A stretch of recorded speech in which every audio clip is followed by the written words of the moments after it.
this long.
good morning. Wow, that was loud. Thank you very much. Sorry about that, but it woke you up, right? What I was trying to say without shouting was good morning. I know we're delayed, we're behind time, and we apologize for that, but the proceedings will begin very, very soon. So I want to ask everybody, particularly on, it seems, the left side of the room from where I'm standing, to find a seat whilst you can, because once the dignitaries enter the room, I want to get started immediately. I think we all want to get started, right? So please, people milling around, take a seat, and we're minutes away. Thank you.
gentlemen, again, good morning. If you could now take your seats, please, and turn your attention to the screens around you.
Thank you, ladies and gentlemen. Now, I know I asked you to take your seats, but if you could indulge us to please rise for a moment for the Afreximbank anthem, ladies and gentlemen. Please rise from your seats for the Afreximbank anthem.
but for the 3 days of these events. Now we have simultaneous interpretation in several languages, and so grab a headset if you haven't got one already. On channel 1 is English, channel 2 French, channel 3 is Portuguese, channel 4 is Swahili, and 5 is Arabic. Now, the overarching theme of the 29th Afreximbank annual meetings is realizing the AFCFTA potential in the post-COVID-19 era, leveraging the power of youth. So we thought it would be appropriate to introduce you to one of these youth. He's 29 years old. He's a social entrepreneur. He runs his own record label. He's a businessman. He's a UNESCO Peace Ambassador. But most of all, passionately, he's a poet. Please put your hands together for Mac Alunge.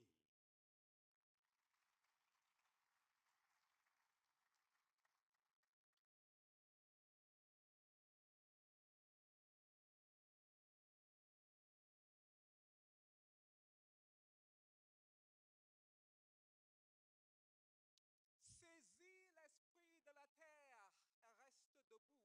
Nous ne sommes que les doigts d'une seule main. L'Afrique, notre patrie, notre marque multiculturelle. On dirait que Dieu visite partout ailleurs, mais il vit en Afrique.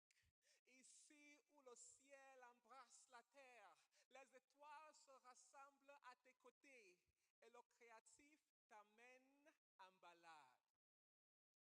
But who called us third world?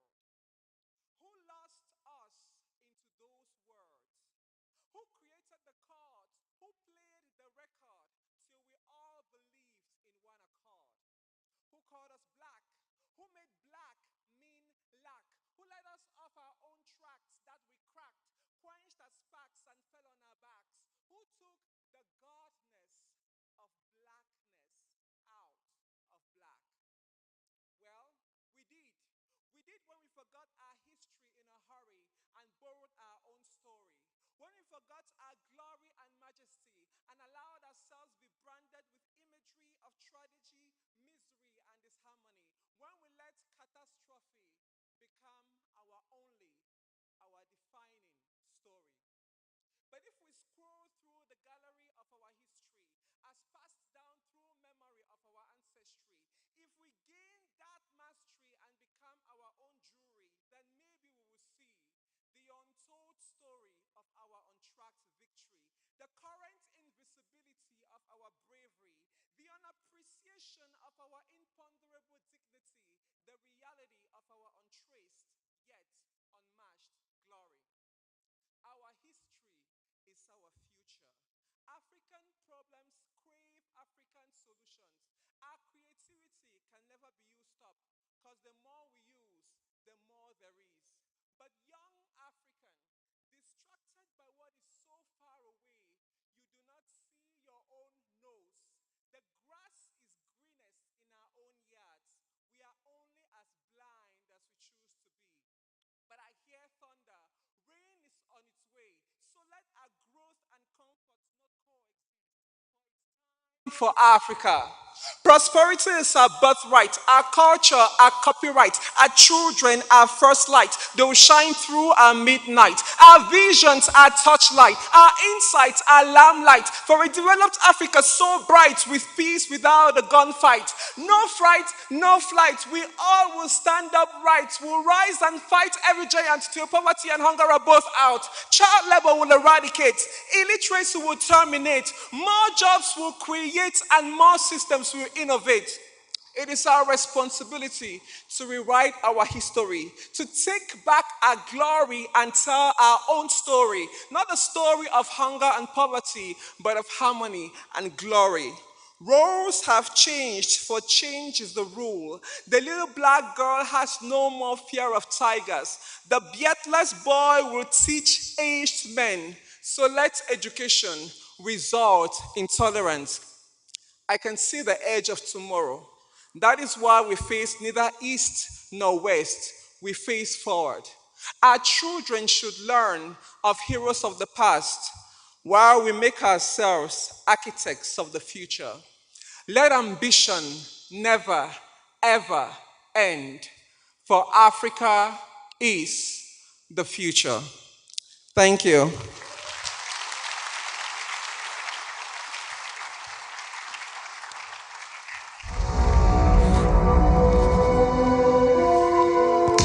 Mac Alunge from Cameroon, the poet, ladies and gentlemen. Wow.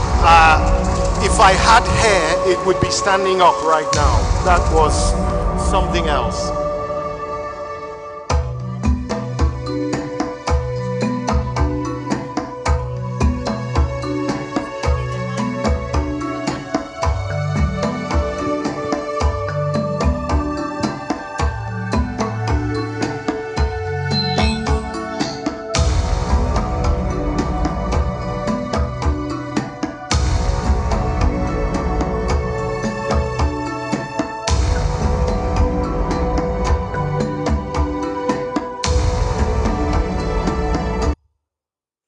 Okay, ladies and gentlemen, it gives me great pleasure to acknowledge our host who will be seeing tomorrow, His Excellency Abdel Fattah el-Sisi, President of the Arab Republic of Egypt. We're also graced by the presence of the former President of Nigeria, His Excellency Dr. Olusegun Obasanjo. That's worthy of a round of applause. We're graced by the presence of the Governor of the Central Bank of Egypt, His Excellency Mr. Tarek Hassan Amer, as well as His Excellency Mr. Wamkele Mene, who's the Secretary General of the AFCFTA Secretariat.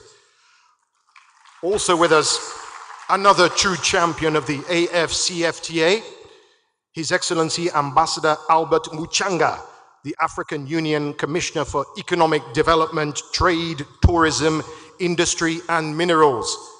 You're very welcome.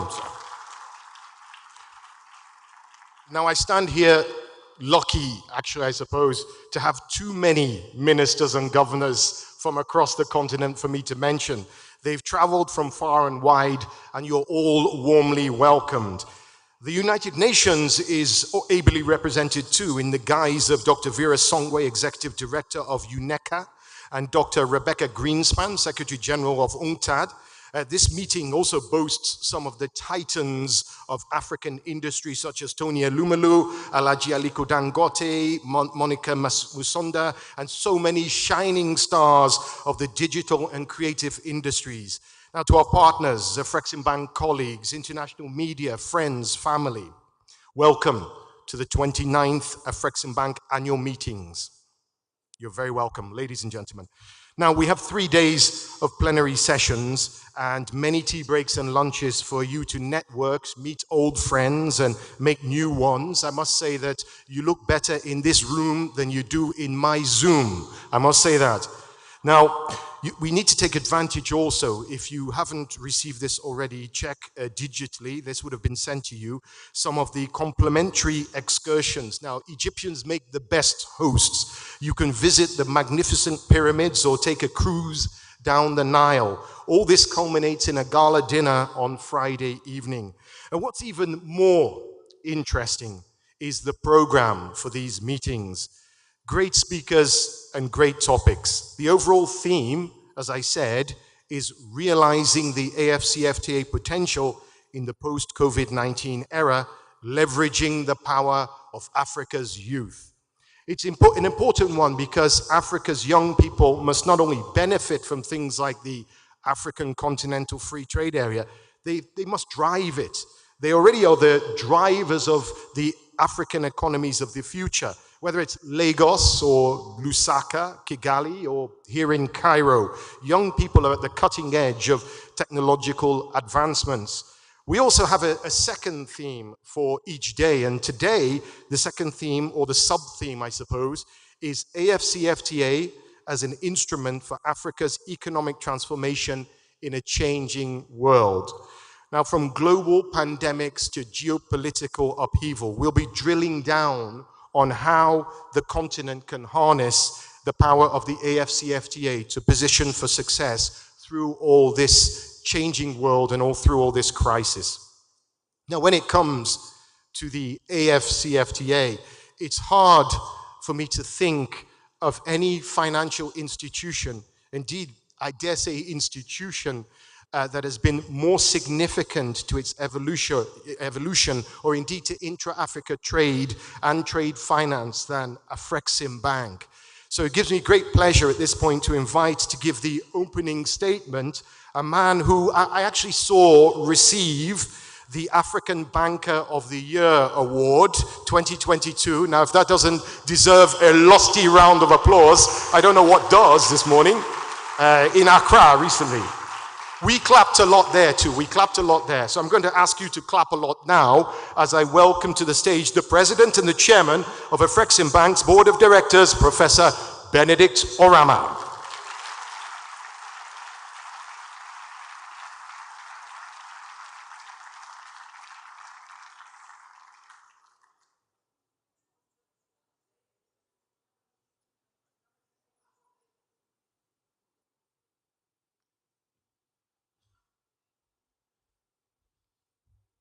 Thank you.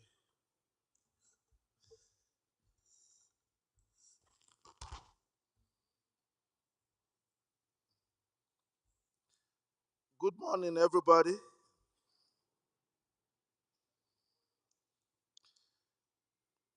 Our very dear friend and co-host, His Excellency Tarek Ahmed, Governor of the Central Bank of Egypt. His Excellency Dr. Sambo, former Vice President of the Federal Republic of Nigeria. Your Excellencies, Honorable Ministers, Ambassadors, heads of international organizations, distinguished ladies and gentlemen. It is with immense pleasure that Afreximbank welcomes you all to our first in-person annual meeting since the COVID-19 pandemic broke in early 2020. It has been an unprecedented past 2 years. So allow me to extend our condolences to all those who might have lost loved ones as a result of the pandemic.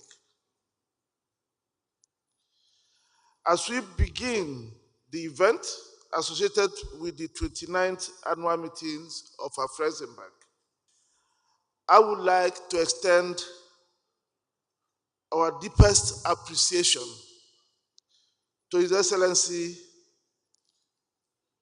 Abdel Fattah el-Sisi, President of the Arab Republic of Egypt, under whose auspices these events are holding.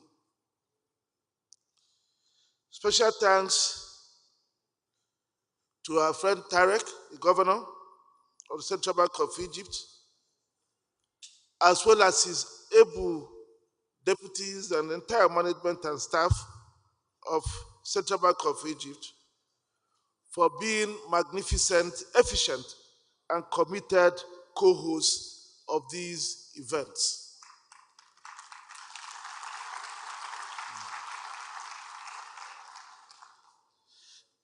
The Egyptian government, through the Central Bank of Egypt, are strong supporters of Afreximbank and committed to making it a strong and impactful continental institution. They have led the way whenever it mattered, contributing significant equity, giving the Afreximbank Central Bank Deposit Program the impetus it needed when they and the Central Bank of Nigeria became the initial depositors of billions of dollars under the scheme. The effect is that something that started tentatively, now has 50 participants.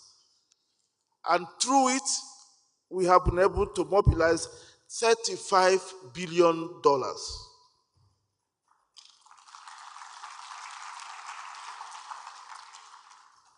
The Central Bank of Egypt has also partnered with Afreximbank to train several African bankers in many areas.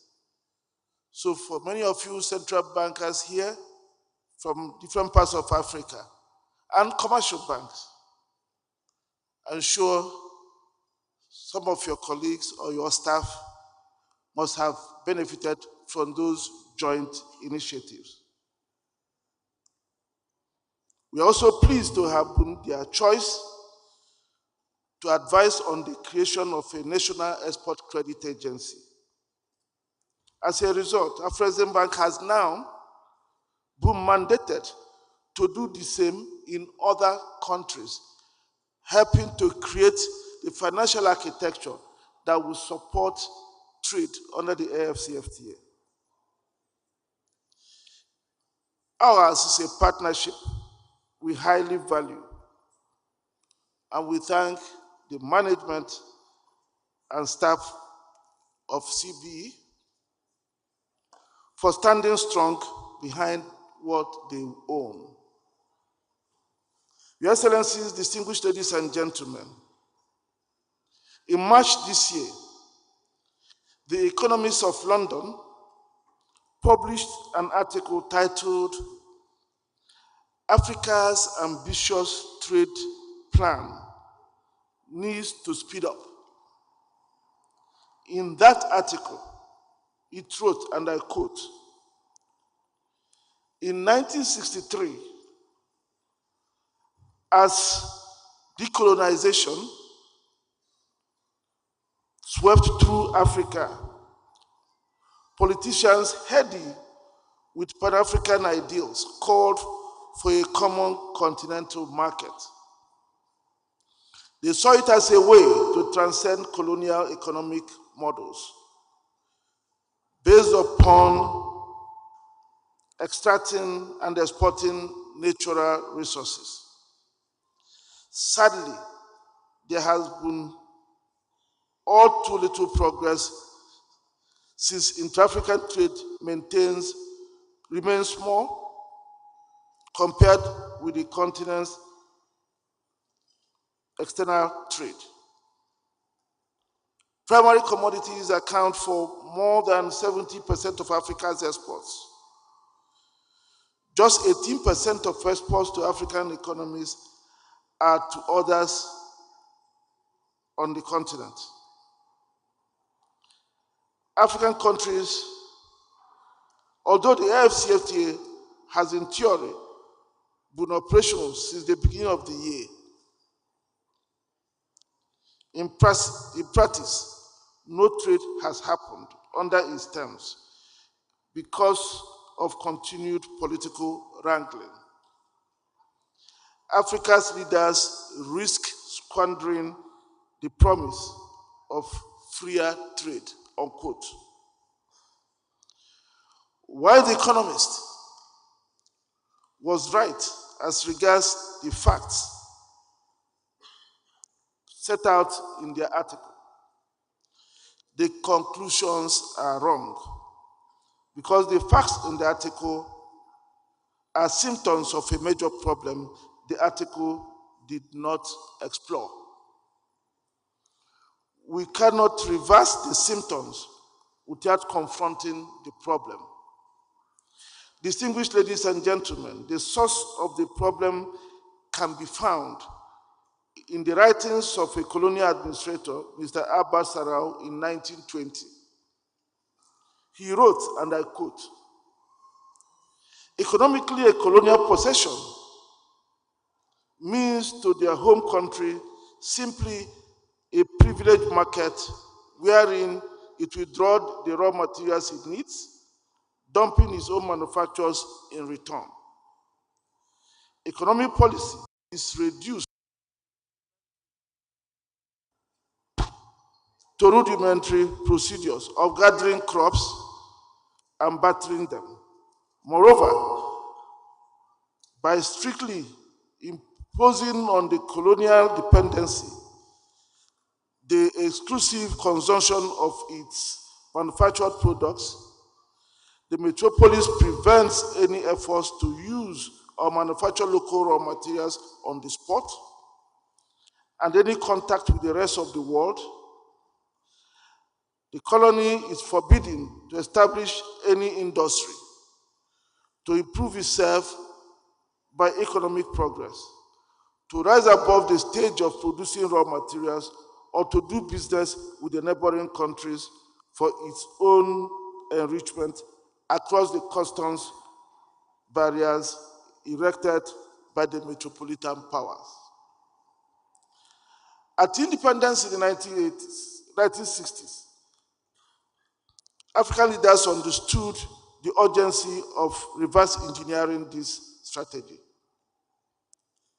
That was why among the key resolutions they passed at the inaugural meeting of the Organization of African Unity in 1963 were a commitment to study the possibility of establishing a free trade area between the various African countries.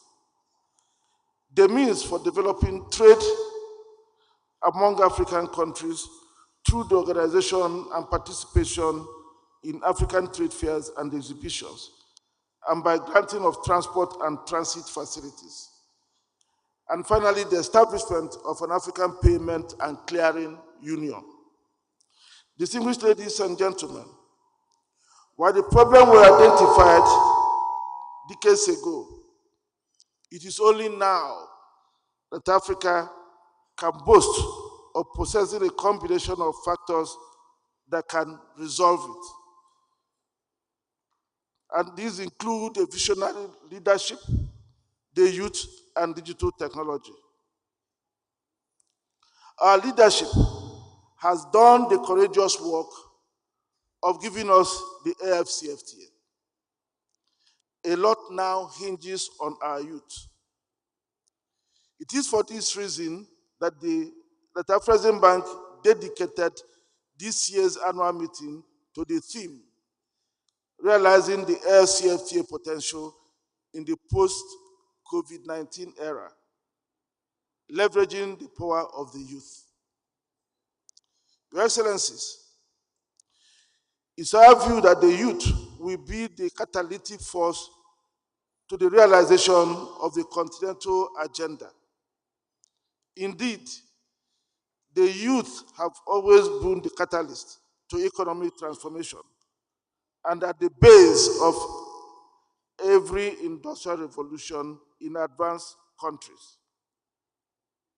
It is no coincidence that at the height of each industrial revolution, youth constituted the largest proportion of the labor force and population.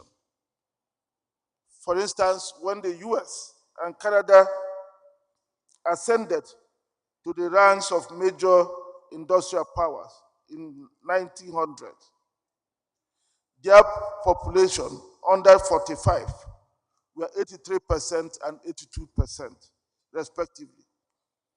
And the population between the ages of 15 and 45 years were 48 and 47% in the two countries. The youth were equally central to the Asian miracle. The same 82% of the population were youth at the time these economies became industrial powers. Your Excellencies, the good news is that Africa finds itself at the exact same spot as the US, Canada, and Asia at the respective stages of their industrialization. Today, 85% of the continent's population is under 45 years, and 45% are between 15 and 45 years old. This asset in our hand is perhaps the greatest resource the continent has. an asset much more valuable than all the oil and mineral resources under the ground. And the African youth are beginning to make significant contributions to economic transformation across the continent. For example, in Nigeria, Mr. Aliko Dangote, as a young man in the 1920s, began to build what has become a global multi-billion-dollar conglomerate that has pivoted him to become the wealthiest person in Africa today. It was a young Tony Elumelu who transformed an ailing commercial bank into an institutional, an African multinational financial institution today. Lily Alfonso, a Malawian fashion designer, has risen from a modest beginning to create an identifiable brand in the global fashion industry. Sarah Diouf, a Senegalese fashion designer, has successfully expanded her ready-to-made affordable African labor fashion brand to the US and UK markets. And many young Africans who are talented from all over Africa are making the waves across the world. Sprouting everywhere in a fragmented continent, the African youth are poised to make giant strides in a single continental market and could seamlessly become the drivers of Africa's integration and intra-African trade. Policies that give them intellectual property protection, ease the cost of doing business, as well as improve access to markets, will unleash the power of the youth on the continent. That is why Afreximbank is today intervening with instruments that are geared towards supporting the growth of small businesses and promoting their integration into national, regional, and continental value chains. Afreximbank has therefore launched the How to Export within the AFCFTA. Through this initiative, Afreximbank is partnering with the International Trade Center to train small businesses and young entrepreneurs in Africa to participate in the AFCFTA. And as the youth are technology savvy, and we believe it is technology that will bring down the borders. Afreximbank and the AFCFTA Secretariat have started to implement the digital AFCFTA called the African Trade Gateway. This will offer the opportunity for the youth to access African markets, access payment services, and access credit. We must also prioritize the continent's culture and creative industries, as they hold a potent force for accelerating continental integration and are predominantly youth-based. At Afreximbank, we are promoting the industry through a dedicated $500 million funding that is currently being implemented. So, Your Excellencies, whether a youth-powered AFCFTA will trigger a continental economic expansion, or whether the next decade will become lost decades for Africa, will depend on how we creatively deploy the energies and talents of our youth to implement the African Continental Free Trade Agreement. We are happy that a protocol on the youth will be negotiated under the AFCFTA. That will provide a that will provide a great opportunity to formalize the integration of the youth into the continent-wide agenda.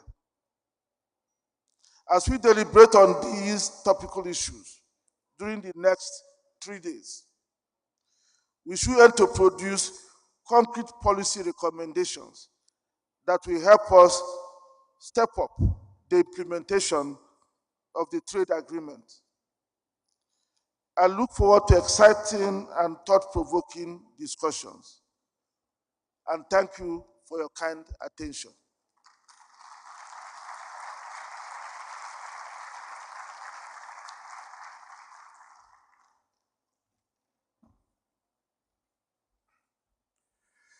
One more round of applause for His Excellency Professor Benedict Orama, President and Chairman of the Board of Directors for Afreximbank. Thank you, sir, for getting us off to a rousing start. Now, there was one person that I didn't mention, a very important person in this room, and I'm going to correct that now. He's a strong supporter of Afreximbank, a passionate Pan-African. He's a quiet force using his considerable influence to push forward the agenda of the AFCFTA, Intra-Africa trade and development of this beloved continent. So I want you to give him a warm round of applause, please. And I'm going to really ask him to stand and acknowledge His Excellency, the former Vice President of Nigeria, Namadi Sambo, ladies and gentlemen.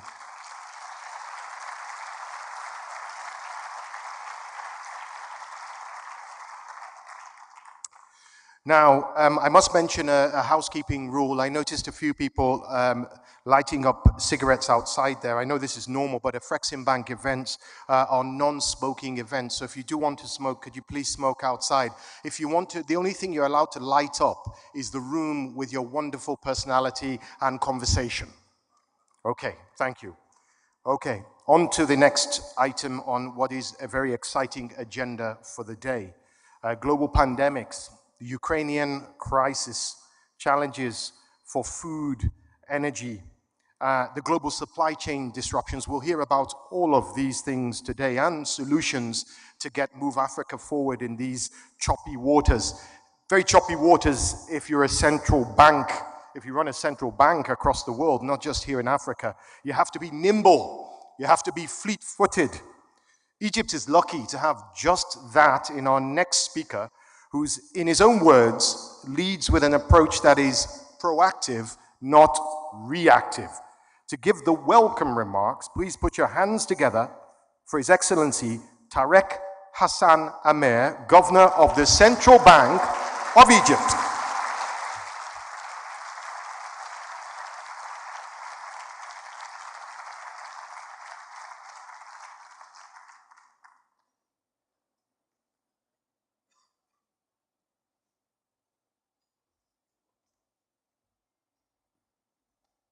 Good morning. Bismillah ar-Rahman ar-Rahim. What a wonderful day. We can't express enough our privilege and honor in Egypt and in the Central Bank to host this distinguished gathering and appreciate and respect each individual's time that has been given to us under their busy schedules and challenging work agendas to come and join this program jointly with the Afreximbank. So thank you very much. We really are very much honored. I would like, of course, to welcome His Excellency Vice President Namadi Sambo. It's an honor to have you, sir, with us, with your long track record in finance and trade support. And we hope that this program is going to be enlightening and valuable, bringing out the best of the ideas and actions to be done in favor of our dear continent and dear communities. This event, the importance that it gets, and it reflects the conviction of the Egyptian government at very senior level that the African missions and affairs are at the highest top of the agenda, and therefore His Excellency President Abdel Fattah al-Sisi, President of the Arab Republic of Egypt, has agreed to honor us with his presence and hold this conference under his auspice. And we are going to see His Excellency the President tomorrow attending with us here and listening to him discussing various matters of concern.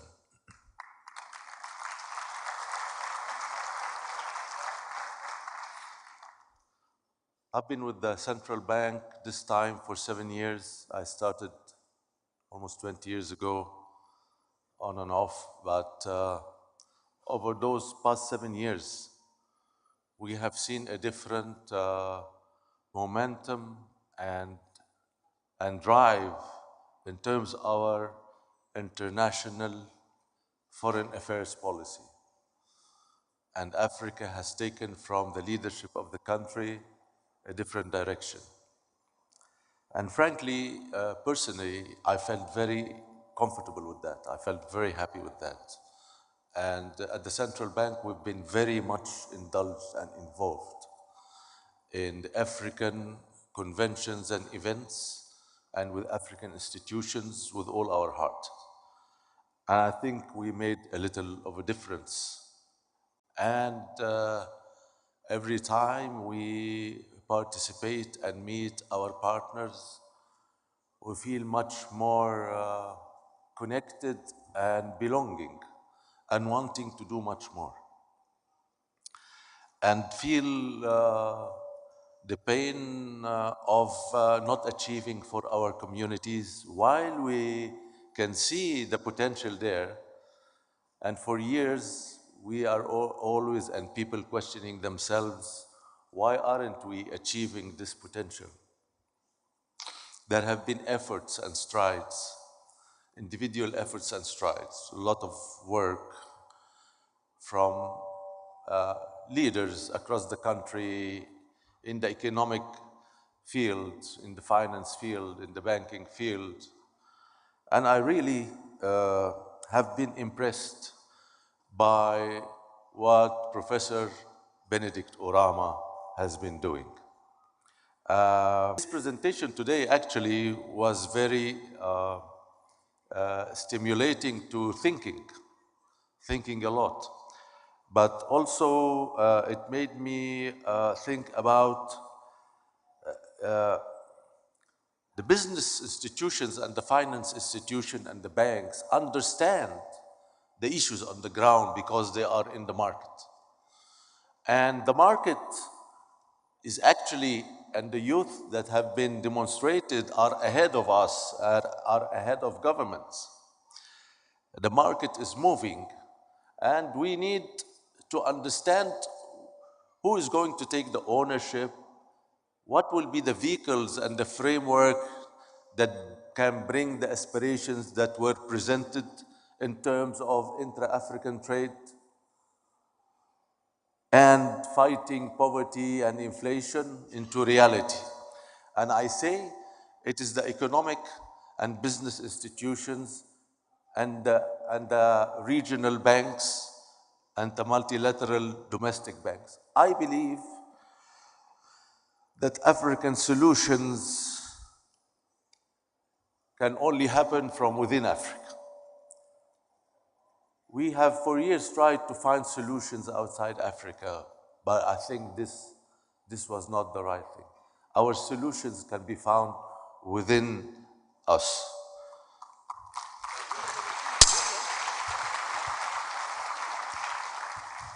And I am a man who's been used to get things done.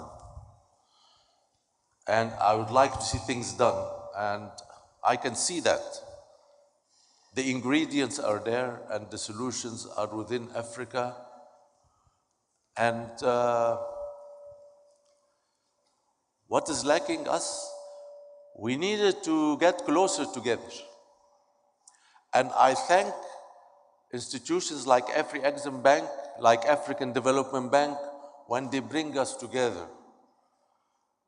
Because this personal contact creates trust. And I think trust is something that we need to develop together. And I say to our Egyptian community and business people, smart trader is a trader that looks for a fair deal, that looks for a deal that works for both sides. But opportunistic uh, perspectives are very short-lived and does not work. And therefore, this trust is very important and will not develop except if we get together more on a personal basis. But of course, the challenge is that we are all drowning in our own problems and challenges. We have huge problems, especially at central banks. The challenges are very large and far-reaching. But I believe if we put this in mind, we can step by step get together.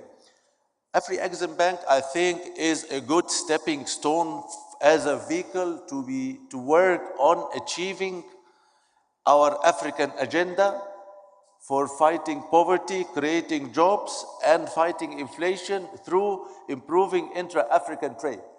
I always say, why is Egypt bringing meat from Brazil? Why is Egypt not bringing meat from the neighboring countries?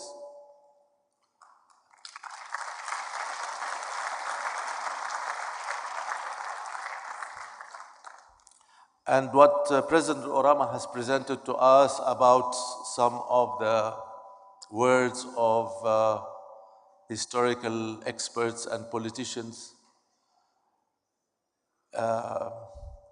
we need to do something. We cannot stay unwatched. But the young people is the solution, because the young people, they have the energy and the drive. They are not reached a situation where they're comfortable in their positions. They're comfortable getting salaries and getting paid. They have ambitions and aspirations and are willing to take risks, and they have hopes and dreams. And in the central bank, we had this experience. We have hired a lot of young people over the last 15 years. And what they've done were miracles. They've carried over the whole economy. And you cannot believe how they are operating. Our belief in our young people is incredible. We have our young deputy governor here of the central bank. He took the position while he was 39 years old. That's a very, very senior position in the country, appointed by the president. I am very proud of him, and I'm very proud of the leadership, young leadership team at the central bank and his colleagues, because they make me feel hopeful for the future, and we cannot live without hope. So we have to push them, but we keep saying that and we don't do it. We have to push them, and we have to shake every historical norm and refreshen the blood in order to get our institution more agile, more quick, more effective. And I hope that your program in the coming few days will come up with important messages. What is important, and I tell my people when you go into a gathering, come back with an idea or two, but make sure to get them done on the ground, because we need people who can convert ideas and aspirations into reality, not just talk, because talk is very easy. But very few people have the capability to convert ideas and aspirations into reality. And the banking sector people have this skill into concluding business transactions, into getting things done on the ground. I remember once we had a meeting with His Excellency the President 6 years ago, and we had the ex-Prime Minister, and he had some certain concerns about the performance of some people, and he told him, bring us bankers, bring us bankers.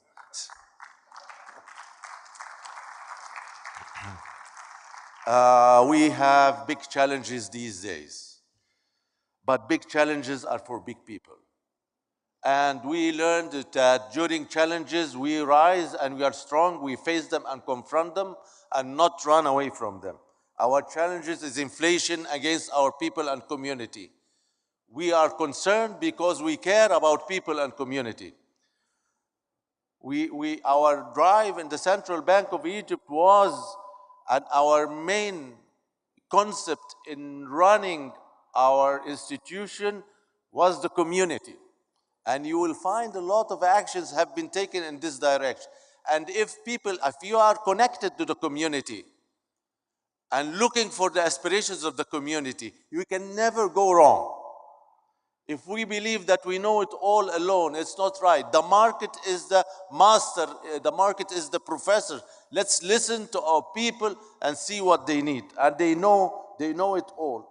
So we are working hard to fight inflation that's coming even in the future. We are also fighting to balance that and keep growth levels so that jobs are protected. This is a very difficult formula to keep investing, but to put inflation under check. This is a very difficult formula. And this is what central banks today are struggling about. Some global central banks are being accused that they've acted late. We are happy that we still have inflation reasonably, considering the levels globally, under reasonable control. However, we keep thinking about the solutions for this unprecedented crisis in the world. And I hope that with institutions like Afreximbank, that the African communities will achieve their aspirations. We in the government of Egypt, I believe the government will never be hesitant to support this institution and the institutions alike with capital, with support. And like the president was telling me this morning, the Chinese similar bank is 100 times as large. And why don't we capitalize on a team of leadership that has the drive, that really are hungry to do more? This is an opportunity. The wind is blowing. Let's put the sail up. Let's support this institution with all what we can, because actually we want this bank to do much more.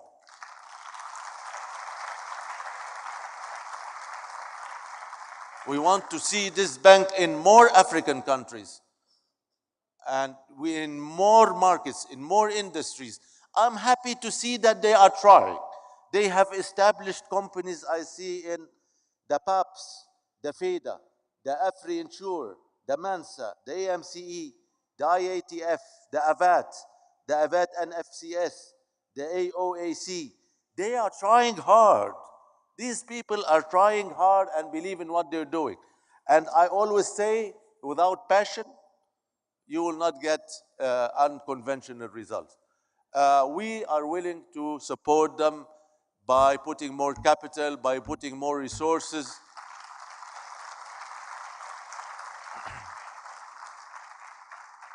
But I'm telling President Orama, now I have a problem because I've been appointed chairman of the African Development Bank for this year.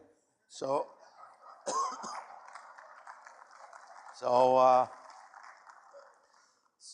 now there's gonna be competition. And I go there, I hear the name Afrexim, and I come here and I hear the name ADB. Competition is good, but I will keep the secrets, I promise you. I wish you good luck. It's people with conviction and belief are going to lead and going to receive the blessing of the great Lord. God bless you all.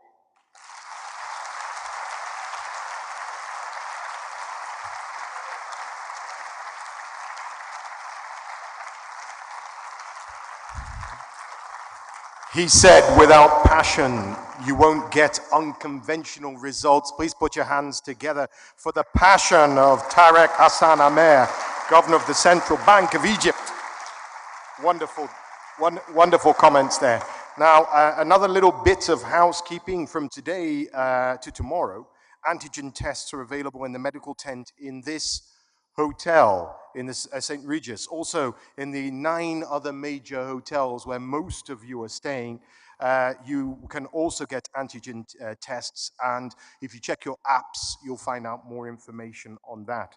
Now, we're going to break from speeches for a second, because one thing you'll know about Afreximbank events is that it's not just about talk, it's about walk as well. We do a lot of deal signings and a lot of magic happens. So we're going to get that started now. We're going to do a signing between Arise IPP and Afreximbank. It's a framework agreement. It's a partnership MOU, you could call it that. But before we do, please turn your attention to the screens for a short video.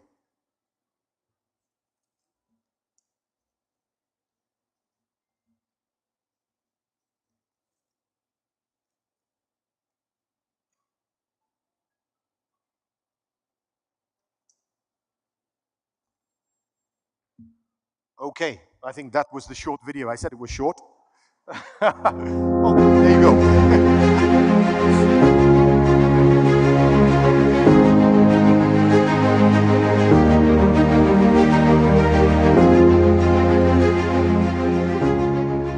Afreximbank and Arise IIP are 2 institutions which have very aligned strategic objectives of promoting, facilitating, and supporting industrialization in Africa. We identify opportunities across the continent that enable the sustainable transformation of raw materials via agro-processing, light manufacturing, to unlock value and to create new industries.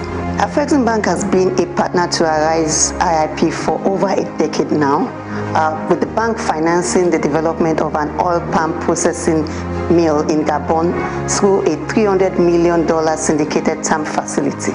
We also provided a total of $234 million for the construction of a container terminal and a mineral port to serve the Nkok SEZ. The bank in 2017 financed the development of the Gabon Special Economic Zone, which is focused on timber transformation. The GSS Park has been responsible for creating over 7,000 jobs, attracting foreign direct investments of about 1.45 billion euros. We believe this is indeed a success story, and we aim to replicate this across the continent in other member countries. The bank has collaborated with Arise to finance new industrial park projects, playing the role of mandated lead arranger in several transactions. For instance, we supported them in raising $102 million for the development of an industrial park in Benin Republic,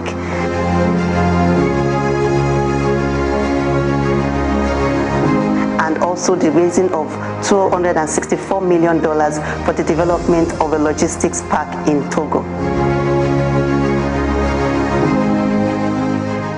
We believe we can collaborate with Arise by extending the bank's suite of services and products to tenants in their industrial parks and special economic zones. Afreximbank and Arise will continue to deepen our collaboration in facilitating industrialization.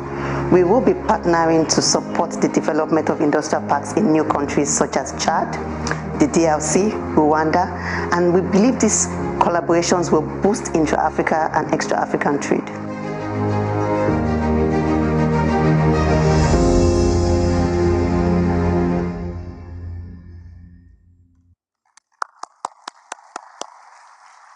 Okay, there you have it. Let's get it done. So I'm going to now, you can see I have a table there and a couple of chairs. So I'm going to call the signatories to this partnership agreement between Arise IPP and Afreximbank. I will first call on the co-founder of Arise IPP, co-founder and CEO, Mr. Gagan Gupta. Gagan, are you here? I haven't actually seen you, but you're here somewhere. Gagan? There he is, Gagan. Ladies and gentlemen, Gagan Gupta, CEO and founder of Arise Integrated Industrial Platforms, and to sign on behalf of Afreximbank, back again to the stage, is Professor Benedicto Rama. Professor Benedicto Rama, President of Afreximbank, will be signing on behalf of Afreximbank. This is going to be a very, very fruitful partnership. We have the documents. Do you need a pen? No? You have a pen? Okay. Right, they have a pen.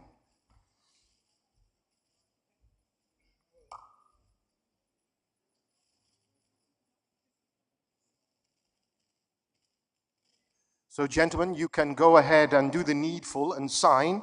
And as you're signing, I'll tell you a little bit of a background to this agreement.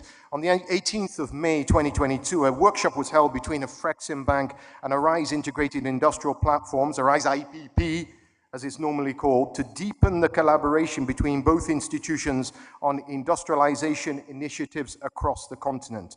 The workshop was attended by executive management of the bank and Arise IPP and relevant departments from within the bank to discuss various collaborations and activities. Justification for the partnership, well, the two institutions have aligned strategic objectives of promoting, facilitating, and supporting industrialization in Africa. And there you have it, ladies and gentlemen, a partnership to last a lifetime. Congratulations.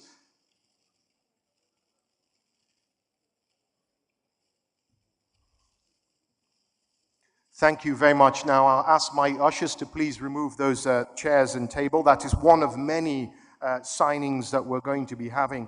I can tell you about another one that's going to happen in the summit room outside. We're going to later sign a deal. The AEE Power Facility, that's going to be announced and signed. So anybody interested in seeing the AEE Power Facility deal signage, that's going to be in the summit room later. Okay, so moving on now, we're now moving on to the keynote address. The theme is reordering of global supply chains post-COVID-19 and the Ukraine crisis. And this explores the opportunities and threats to the AFCFTA. Now, to give the lecture, we're lucky to have a world authority on growth in developing countries and on the convergence between advanced and developing nations and economies. He is the Professor Emeritus at, he's a senior fellow of the Hoover Institute. He's the Professor Emeritus at Stanford University. He's also a distinguished visiting fellow at the Council of Foreign Relations. Now in 2001, you'll be interested to know, our keynote speaker today received the Nobel Prize in Economics for his work that assessed how markets try to close information gaps. He's published widely, and he's the author of several books and numerous articles and many papers, too many for me to mention here. So he's going to be joining us virtually from his home in Milan, Italy. So hopefully we can get a good connection. Please put your hands together for Professor Michael Spence. Professor, we can see you loud and clear. I know you had some internet challenges, but you came on regardless. Can you say a few words so we can hear you? Say hello. So Your Excellencies, ladies and gentlemen, leaders in government, business, and civil society organizations, it's a huge privilege for me to be with you today. I would have really liked to be back in Cairo and with you in person, but I couldn't. This internet connection, this almost never happens, but somebody out on the street cut my fiber internet connection. And I am now talking to you using a reasonably decent cell phone connection, and I hope it works. And anyway, it's inspiring to be with you, and it's inspiring to hear the words of the people who've spoken previously, and the level of optimism I think is truly extraordinary. I'm going to share my screen and talk a little bit about the environment we're operating in. It's pretty difficult, to put it mildly. So here we are. I'm going to talk about something that I've come to call regime change in the global economy. I think it's with us. It is a multidimensional phenomenon, and I think it calls on all of us to rethink many of the things that we have simply taken for granted.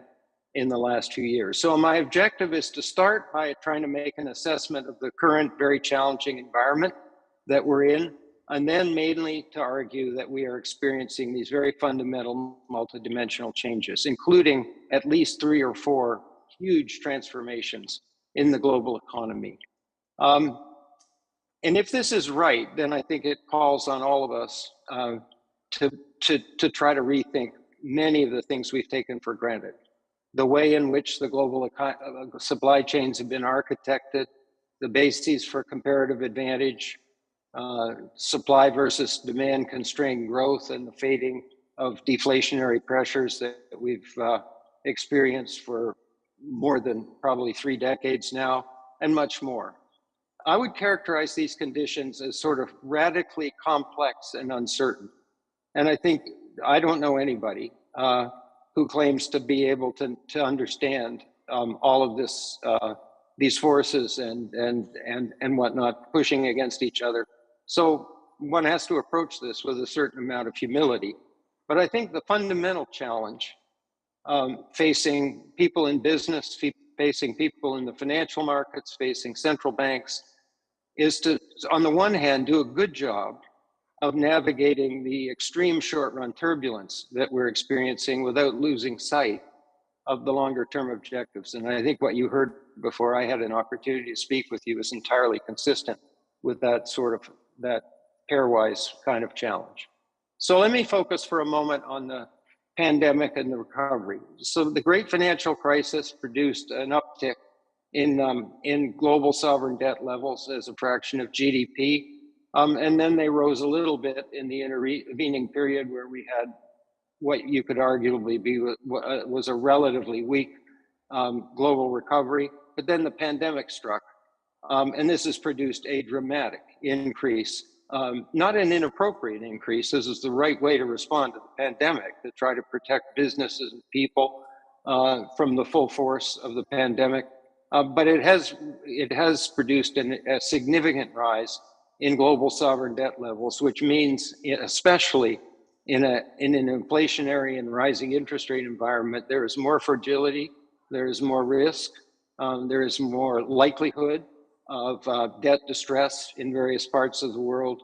And these things are just a factor that we're going to have to deal with. In a different dimension, the pandemic produced a really significant acceleration in the rate of adoption of digital technologies. And the long run impact of that is going to be entirely beneficial. Because basically what it did is overcome, the kinds of inertia that characterize both individual behavior and institutional behavior. Not all of that, all of those changes that we undertook of necessity in order to keep our economies running are going to stay in place, but we're not going to revert to where we were before either. We learned some things. We will have expanded use of digital technologies in multiple sectors, including ones that were highly resistant to it, like education and healthcare. But the acceleration was dramatic. Now we're seeing a bit of the aftermath of that. So the markets got excessively enthusiastic about this and assumed the acceleration was a permanent feature of the world, and it isn't. So we're drifting back toward normal. And so you are seeing a pretty violent reset of asset prices in the financial markets, induced in part by recovery from that kind of over-enthusiasm, and then turbocharged by the expectation of rising interest rates. So this is going to feel pretty volatile for the next little while. One of the effects of the pandemic was that it was dramatically bad from the point of distributional, both within countries and across countries. Within countries, the people who either worked in extremely dangerous conditions or had their jobs simply disappear as economies locked down were people who worked in sectors where a rather small number of people relative to the total can work remotely. So this is a picture that's taken from the United States, but the pattern is similar across countries. So if you at the top end, educational services and and professional scientific, finance and so on, pretty much can keep going, at least for a while, on remote working and working from home. And then you get down to the bottom of this list on the left-hand side, and if you look at the hospitality industries, hotels, foods, and restaurants, which are shut down, there basically nobody can work from home, or almost nobody. And that in many economies is a very substantial fraction of total employment. In America, it's 17 million people. And if you look at it internationally, one of the things that I feel badly about is I think the vaccine rollout globally was on the part of the institutional system. So this is just a picture of that, reasonably up to date as of February 22nd. February 2022. And this is just unacceptable. And I hope that if we confront this kind of thing again, that we will have collaborated in building the international institutions and resourcing them in such a way that we don't repeat this performance. On current conditions, I mean, I think that it's very important to say that the supply chain congestion is way more serious than anybody thought even a year ago. It's not transitory. These blockages are extreme, and they are a major approximate source of inflation. Now, central bankers will correctly tell you that the risk of this is twofold. One, rising prices and people struggling to make ends meet. But the other one, of course, is that inflationary expectations get embedded. And once they're embedded, then even if you take away the supply-demand imbalances, which is what we're experiencing now on a global basis, the inflation's still with us, and you have to take fairly extreme measures on the monetary policy side to sort of reset those expectations. So once again, the central banks, and this was described a few moments ago, are walking down a narrow corridor in which they're trying to sort of get inflation under control, and on the one hand, and not produce a sudden stop in the major economies. This is, as was described, is no easy task, and we're not sure what the outcome of it's going to be. In addition, we have dramatically rising inflation. I took this graph from a little while ago. It's out of date now.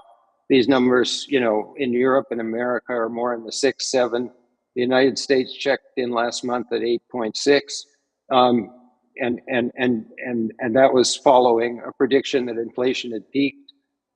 There's now a feeling that the Federal Reserve, which is the American Central Bank, may raise rates by 0.75 of a percentage point, which was, unthinkable, even 6 months ago.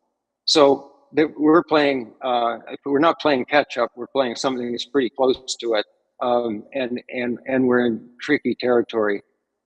One of the effects of this is extreme volatility in the financial markets, and it's not just volatility. I mean, asset prices are resetting in a major way across the major markets. There are longer term impacts of the pandemic. One of the ones that worries me most is what's the long run impact on educational students at various levels who were unable to go to school for an extended period of time.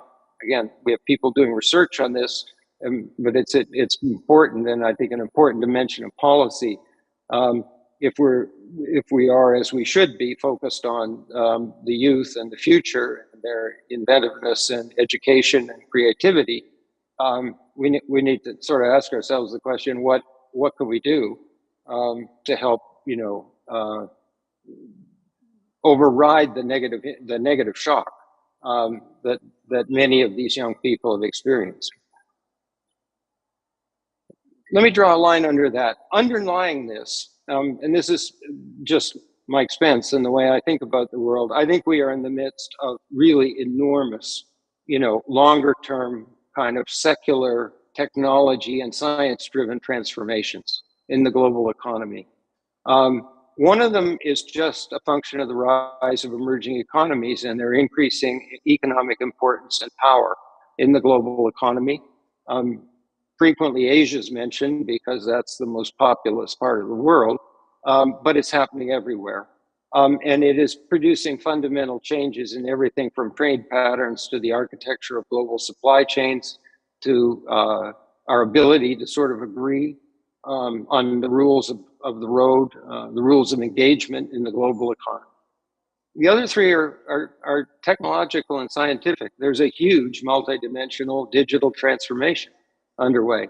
And it is going to change work and jobs and supply chains and comparative advantage and create tons of entrepreneurial opportunities, many of which were mentioned before, and I'll talk a bit about them in a minute. There's a biomedical revolution underway. It isn't just biomedical, it's really biology. And it affects everything from healthcare and medicine to drugs and vaccines to agricultural products and so on. And these things are being driven by incredibly powerful tools. I'll mention them in a moment.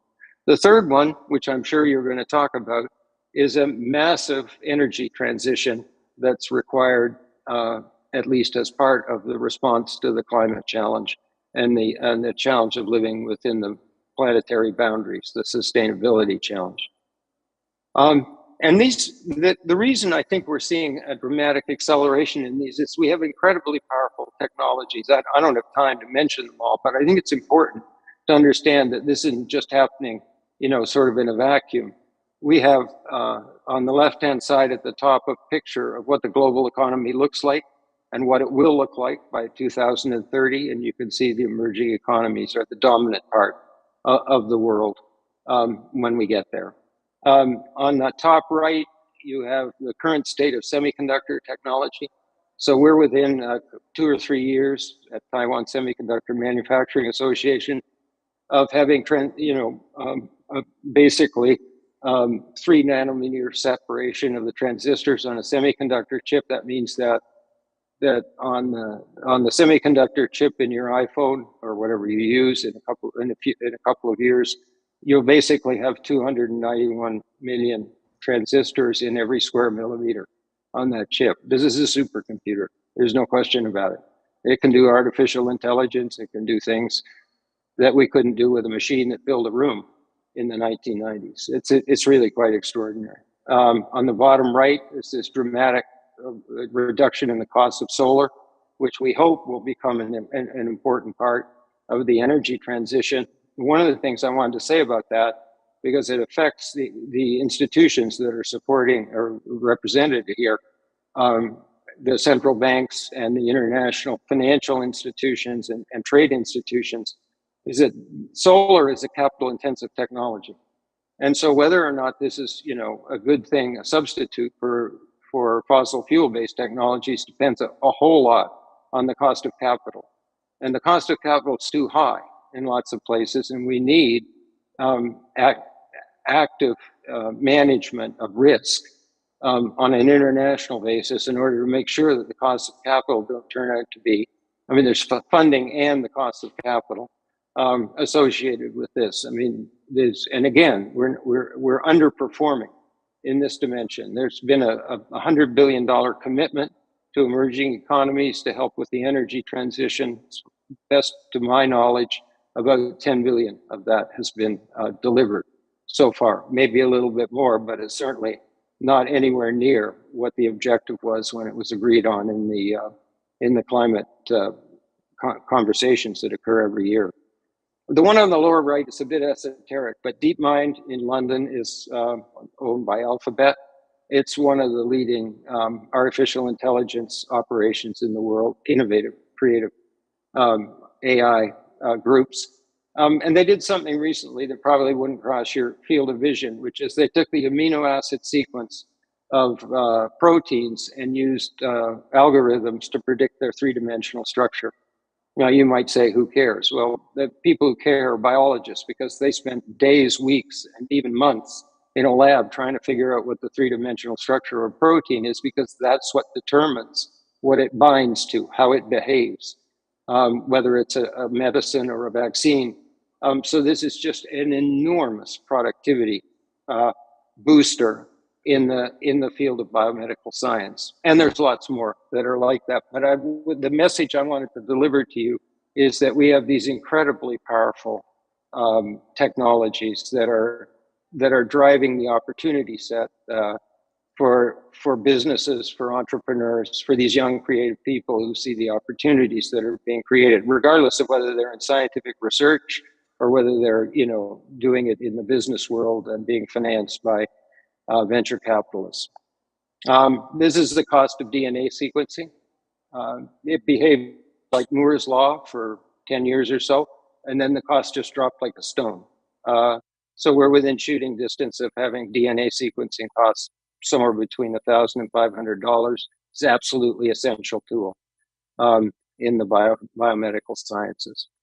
One of the things that I am very excited about is the global growth of entrepreneurial activity. I used to live in Silicon Valley, and it wasn't much more than 10 or 15 years ago where you could count on the fingers of one hand the places which were the major sort of supportive ecosystems for the technology-oriented startups. That is a completely different picture now. You have major, entrepreneurial activity and growth companies pretty much in the world.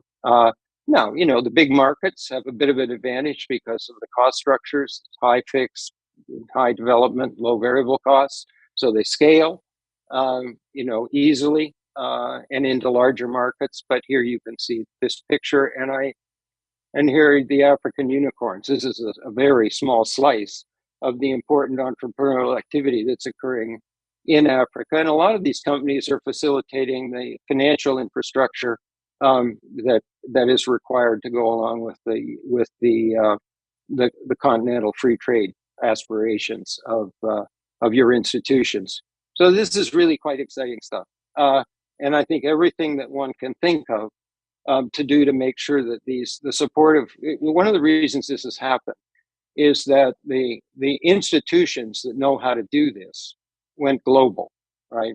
They decided that they weren't just going to sit in California or London or now New Delhi and Shanghai and Hangzhou and whatnot, and they're everywhere, and they know what they're doing. They are company builders. They're not people who just think they're making risky investments, and they're good at it.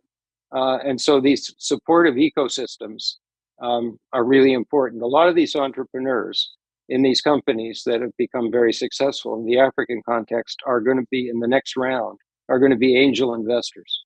And they know what they're doing, and they'll be wonderful mentors for the next generation of entrepreneurs. And and I don't mean to pick on Africa. I mean, I have friends who watched the development of the entrepreneurial ecosystems in Paris, in France, and that was a key element of it. The early successful entrepreneurs who became relatively wealthy became angel investors and were the core of the building of the entrepreneurial ecosystem that now thrives in that environment. So it's a very exciting set of developments. A lot of it's digital, not all. You can see it in the energy transition, and you can see it in the biomedical sciences. But the big wave, the huge wave, is in the digital area. And a lot of these companies succeed with a business model that is nearly perfectly aligned with economic and social objectives. A lot of them make money and produce value by serving underserved populations who are relatively remote from the range of services that we're used to in major urban centers like Cairo. And so this is just a kind of stunning expansion, not only of the entrepreneurial activity, but in the inclusiveness of the growth patterns. Now, they don't all have that characteristic, but a lot of them do. You can see it in e-commerce. You can definitely see it in the fintech areas, financial services that were basically inaccessible before, but you're seeing it in education and in healthcare as well. There's two young people that I ran into at Stanford, decided you could use image recognition, which is an enormous AI advance to detect skin cancer. And they worked with the dermatologists at the Stanford Medical Center, and it worked. It wasn't a perfect substitute for a great dermatologist, but so you could say, well, that's nice. So kind of as a way to benchmark progress in artificial intelligence, but it's actually more than that. A very large number of our fellow citizens on this planet do not live anywhere near a dermatologist. And that thing in your pocket has a camera, and you can take pictures, or a family member can take pictures of your skin and pick off things that are risky and trigger, uh, uh, you know, uh, taking an 85-kilometer ride to get the potential risk checked by a dermatologist. So once again, you see the use of technology in pursuit of expanding access to critical elements of primary healthcare. So anyway, when I get up in the morning, these are the things I'm really excited about. Let me mention, before I run out of time, key trends in the economy. And this is a little bit more of a downer, because I think we're in a very, very difficult situation. And my summary is a lot of things are going to happen. It's going to be a very bumpy ride. And we're going to have a very difficult next 2 to 3 years in the global economy, for reasons that I think you'll understand. Now, the first one up on the left is aging. That's not, for most of you in the room, your problem. But 75% of the global GDP is produced at this point in aging societies, and the dependency ratios are rising dramatically, and they're rising in the context of at least some reduction in fiscal space.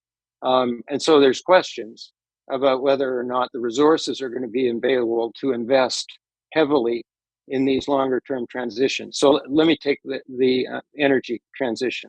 The current estimates are that we require on a global basis about $3.5 trillion per year of incremental investment, roughly half and half, public and private sector. So 1.7 roughly in the public sector globally. Now that 3.5 is not impossible. The global economy is 70 to 80 trillion dollars right now. So in percentage terms, it's a stretch, but it's not ridiculous. But it's not going to be easy to get there in this environment. We have the rising sovereign debt ratios. One of the things we don't understand, but it's becoming increasingly obvious, is we have very large shifts in labor market behavior on the supply side. People are leaving the labor market. People are declining to perform certain jobs. And it's happening all over the place, and it is a major contributor to the supply slash inflationary kind of pressures that we're feeling. You all know we have rising geopolitical tensions, and I'll talk a bit more about that later. We have essentially lived in an environment for at least 3 decades that had major deflationary pressures. It was the bringing into the global economy of massive amounts of essentially unused productive capacity. People, but also investment that went along with them. And the relative price of a lot of manufactured goods simply dropped by a lot, producing deflationary pressures pretty much on a global basis. Those opportunities still exist, but that pressure relative to the size of the global economy is fading. So we have less underutilized capacity than we had before, and we have tens and tens of millions of new middle-class consumers who have made the global economy on the demand side absolutely enormous. And so I think we're going to live in a world that feels more supply constrained than before. And we cannot count on, the arrival of, millions and millions of new people into the kind of, productive supply chain part of the global economy to achieve our productivity goals, which means they're going to have to come from somewhere else. I call this the Lewis turning point in the global economy. It comes from Sir W. Arthur Lewis's, remarkably insightful assessment of what the kind of growth dynamics look like in a non-resource rich developing country in the early stages. And finally, and I'll spend a minute on this. By now I think everybody understands that Europe is going to diversify away from dependence on Russian fossil fuels. And that's not going to, end even if the Ukraine conflict is settled. There's a firm commitment here that this undiversified dependence is a bad position to be in. This is not an economic argument. It's an economic and energy security argument. But what I'm about to say, and you may not go all the way with me, is this isn't going to stop with energy diversification in Europe. This is going to become a pattern. We are living in a global economy that is subject to increasingly frequent and extreme shocks from climate, from pandemics, from geopolitical tensions, from all kinds of sources. And the response of that is going to be a complete change in the architecture of global supply chains. And it will be driven a little bit, or maybe even more than a little bit, by business decisions, because resilience has value in a kind of high shock environment. But it'll be driven by government policy as well. And you can see that starting to happen everywhere. And with respect to the geopolitical tensions, there will be an element of it that is biased in the direction of what you might call reliable trading partners, whatever that is. and so we're in a whole new world. But the diversification process itself is going to be driven by a set of considerations that have more to do with economic security in various aspects, and not what we're used to. What we're used to is efficiency and comparative advantage and a completely global and open economy. And the problem with that architecture is, frankly, that it won't work in this environment. Works fine if there's no shocks, but you deliver a pandemic-like shock to these systems and nobody knows what's going on. I mean, ask yourself the question, who has the data that describes the global supply chains reasonably completely, so you know what the state of the system is and can anticipate problems? And the answer is nobody. This system is decentralized, incredibly complex, and nobody has visibility into the kind of overall state of the system. And so it's myopic, and it kind of bumps into problems when they're already pretty severe. And a lot of companies are going to try to change this now. They're going to flip the supply chains to the customer and have it driven by digital, digital underpinnings infrastructure. And that's all very well, but then we've got to solve this problem of, well, who's going to have the data? Is Under Armour and Nike and Adidas going to share their data? And if the answer is yes, with whom? Because they're competitive issues. So these are all, part of the sort of architectural transition that we're going to experience. It's a period, I guess I would say, by way of an interim summary, of extraordinary, complex, and rapid change. I think there is a real possibility, especially from digital, to have a huge productivity burst.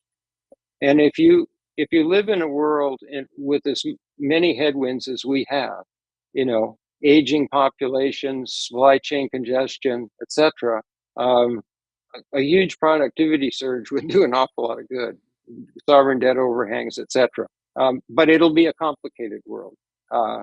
People are going to have to make transitions because of the energy transition and because of digital technologies, and they need help and support in doing that. So this is really a restatement of what I just said. Sorry, I went backwards. But if you have these headwinds and the volatility that we're currently experiencing and want to know, how are we going to get out of this in the sort of medium to longer term? And the answer is staying focused on the opportunity set associated with these potential productivity enhancing activities. I'm almost done. This is, again, a summary of what I just said when in talking about diversification.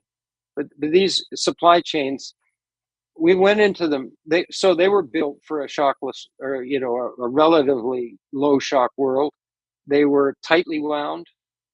completely decentralized, and they stopped working very well as a result of the pandemic. In addition, in the pandemic, on a global basis, most businesses went into survival mode, which meant whatever buffers they had in terms of inventories and stuff for unusual activity were eliminated. And so it was actually less resilient as a result of the onset of the pandemic than it would have been even in more normal times. As I say, nobody's going to put up with this in the indefinite future, but it's but solving these problems is A, not easy, B, involves diversification and increased expense and increased inflationary pressure and so on. And maybe even some movement in the direction of a world that has spheres of influence, meaning clubs of people who regard themselves as reliable trading partners. Now, I have to say, and this is obvious in looking at the response to the Ukraine conflict, a very large part of the world, which I characterize as non-aligned, doesn't want to go down this road. They don't want to be on the American side or the American European side or the Chinese side or anybody else's side. They want to operate in a multilateral environment, taking responsibility for their own development, but with opportunities, in a reasonably open global economy. And I think one of the big challenges is, we can't go back to the old one. It's too simple, right? It's not, it doesn't recognize the tensions. It doesn't recognize that digital regulation, is very, very complicated and won't go the same way in different parts of the world. Data will be required to be, housed, on particular batches of geography. There'll be questions about the mobility of the data, depending on which border it's crossing. Financial sanctions or America's still reserve currency power is being used for sort of extraterritorial restrictions on people. I mean, some of this may recede, but the notion that we can go back to an architecture of the type that we had before, I think, is something most people, simply have given up on. And we're going to have something that works, but is more complicated. Story. So, it's a very, very serious problem, because central banks' credibility depends on not sitting on the sidelines when inflation occurs. And you heard before that, engineering what's usually called a soft landing, which means not crashing the real part of the economy in order to get the inflationary pressures to go away. And my view of this, for what it's worth, is we need, inflation is going to run for a while. And one of the reasons it's going to run for a while is that the supply-demand imbalances, which are the fundamental underlying cause or trigger, even if there's inflationary expectations coming down the road, aren't going to dissipate very quickly. I mean, it's pretty obvious. All the predictions about transitory in supply chain congestion have turned out to be wrong. So they're sort of similar to the kind of growth forecasts. And global growth is now being forecast at barely over 2%. We haven't seen that in a long, long time. And then the war in the Ukraine has turbocharged this. So we now have globally, very, very high energy costs, fossil fuel costs, and agricultural costs, and many of you are wrestling with the consequences of that in terms of its impact on a subset of your citizens. So, and finally, the zero tolerance approach to COVID in China, which some people think is a mistake, and some people think they don't have any choice. But however you come out, it's a major, major source of supply restrictions. It affects ports, it affects manufacturing facility, it affects consumption in the Chinese economy. So my forecast is the Chinese economy, for the first time in a long, long time, will grow at least this year in single digits. Now, its growth potential is still high, as is the growth potential in many of your countries. So it's not as if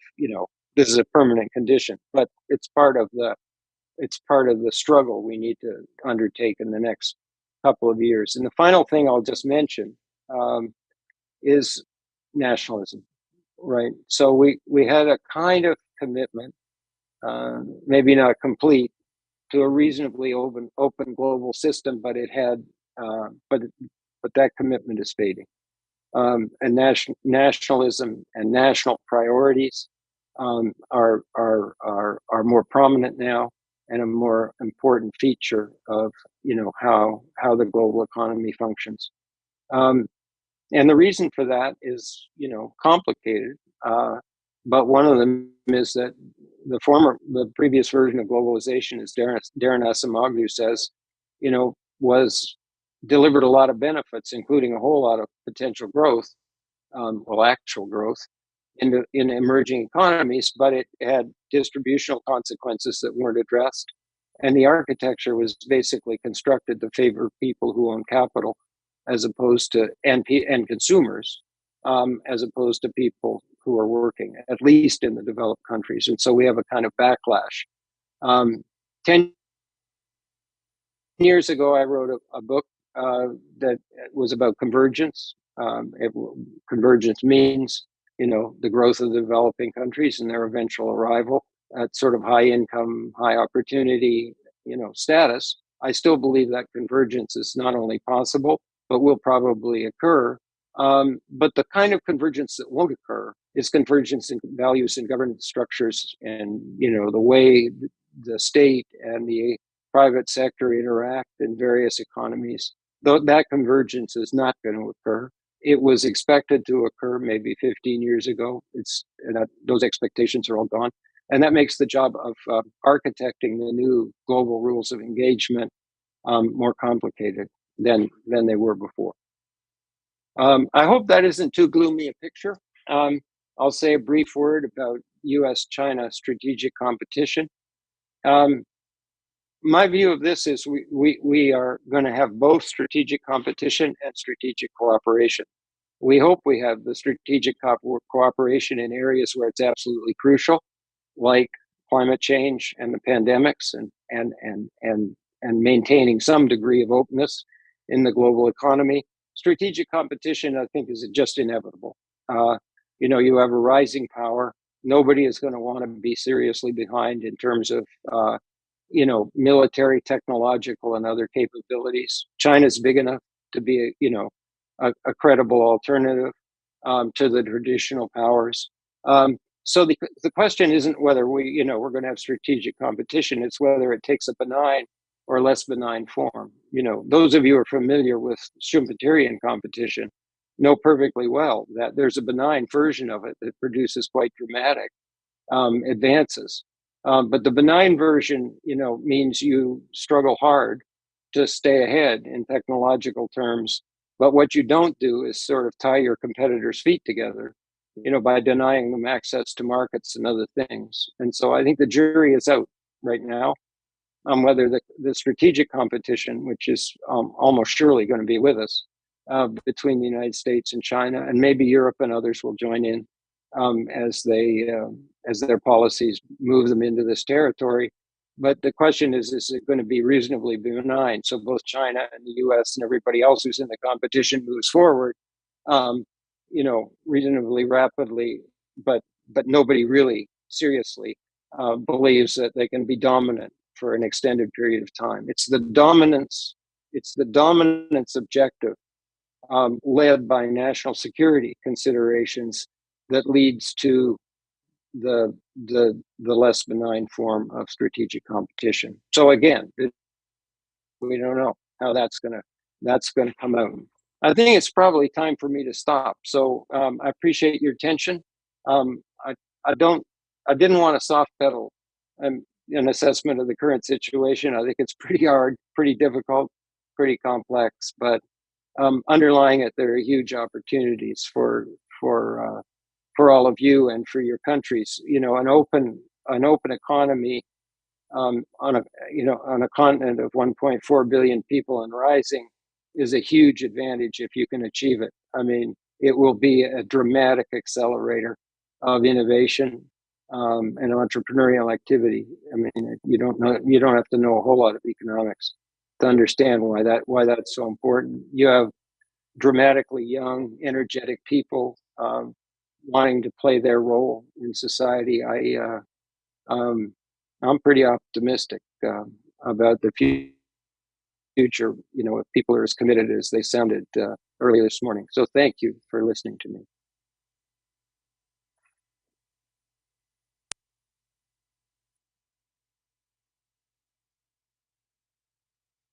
The professor said we're living in a world where these enormous shocks are going to be the norm, a new world. Can we put our hands together for giving us a little insight into that new world? The Nobel laureate and economist, Professor Michael Spence, thank you very much for that. Now, I did mention earlier that there was another deal that was going to be signed in the summit room at 1:50 p.m. In a few minutes. That's the AEE Power deal. It's a Pan-African EPC contractor, AEE Power, and power developer, which specializes in power infrastructure in sub-Saharan Africa. Now, Afreximbank has just concluded a $35 million facility to support AEE Power across Africa through the Afreximbank Guarantee Program, AFGAP, for a period of 4 years. This milestone facility will allow AEE Power to continue to deliver on its commitment to light up Africa. AEE Power has successfully completed EPC contracts, delivering power to Senegal, Angola, Togo, Kenya, Djibouti, Tanzania, and DRC. Now we move on to the first of several panel discussions before lunch. We're going to have one, and then we're going to break for lunch. And this one looks at what it takes to reorder that brave new world, to prepare for that brave new world, to reorder global supply chains, and how we can best harness the power of the African continental free trade area. I'll invite the moderator now to introduce his panel, and he is one of Kenya's leading media practitioners. He's a broadcaster. His name is Charles Odiambo. Please give a warm welcome to Charles.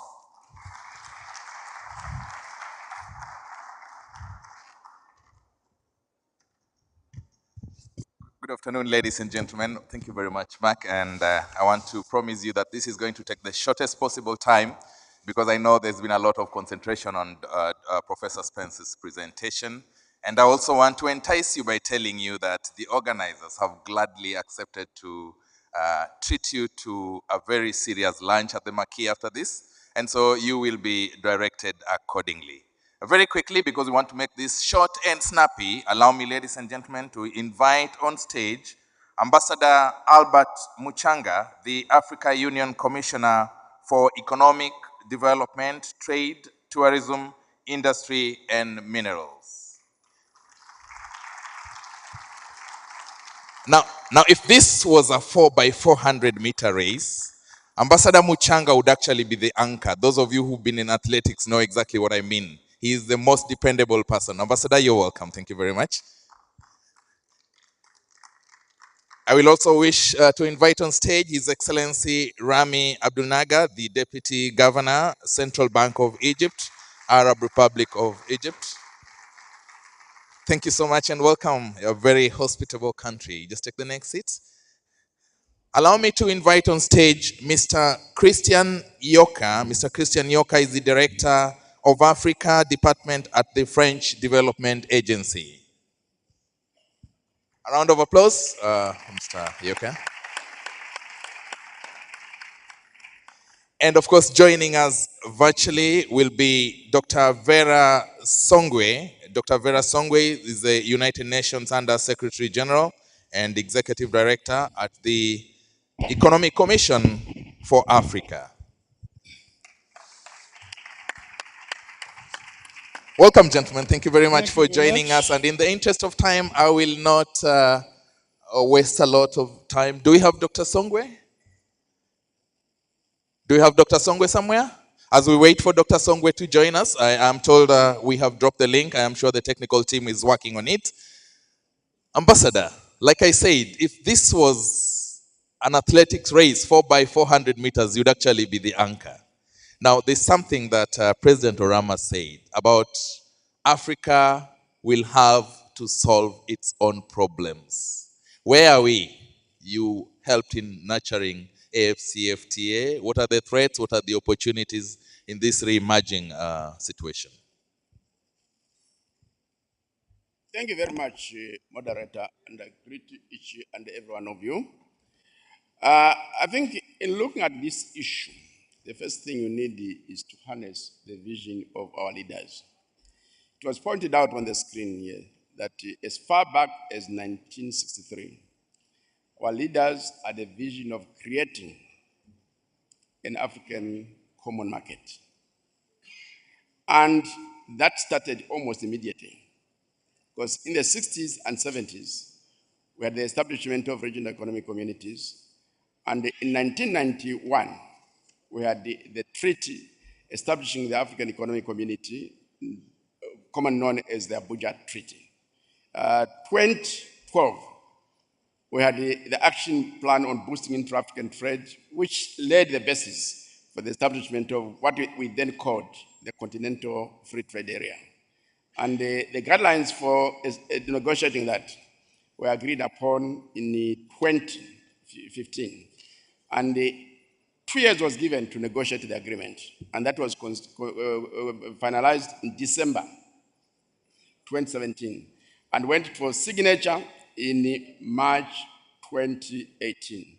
And within a period of 1 year, 1 month, 1 week, and 1 day, the agreement was ratified, which shows that there was very, very strong political will towards African economic integration. And behind this, there's also another important document, which is the African Union Agenda 2063, the Africa Want, where the vision is to really create an integrated Africa that has leverage in the global economy. Now, we have a situation where we have these unprecedented problems. We have to harness that. And harnessing that means going towards deeper economic integration. Some experts say we should not be in a hurry. But as indicated, sometimes you have to use unconventional means to create your own future. And through that, the African Continental Free Trade Area can develop regional and continental supply chains and value chains. And already, we've identified sectors like automotive, baby food, clothing, and pharmaceuticals for the development of these regional value chains. And that also comes against the background where some regions like the European Union Community are talking of strategic autonomy so that they do not face similar supply chain constraints in the future. I'll finish. Then countries like Egypt, China and India have talked of deepening national markets. And the US has talked of self-reliance. So the opportunity for Africa and the reality across Africa is that for us to withstand what is going on in the global market, we need to create a single African market as soon as possible. So we need to develop a market which becomes a consumer market and a source of intermediate products. So there's no choice but to deepen economic integration and moving as soon as possible towards an African common market. Thank you very much, Ambassador. At the moment, after the advent of COVID, about 39 million people in Africa sunk below the poverty line.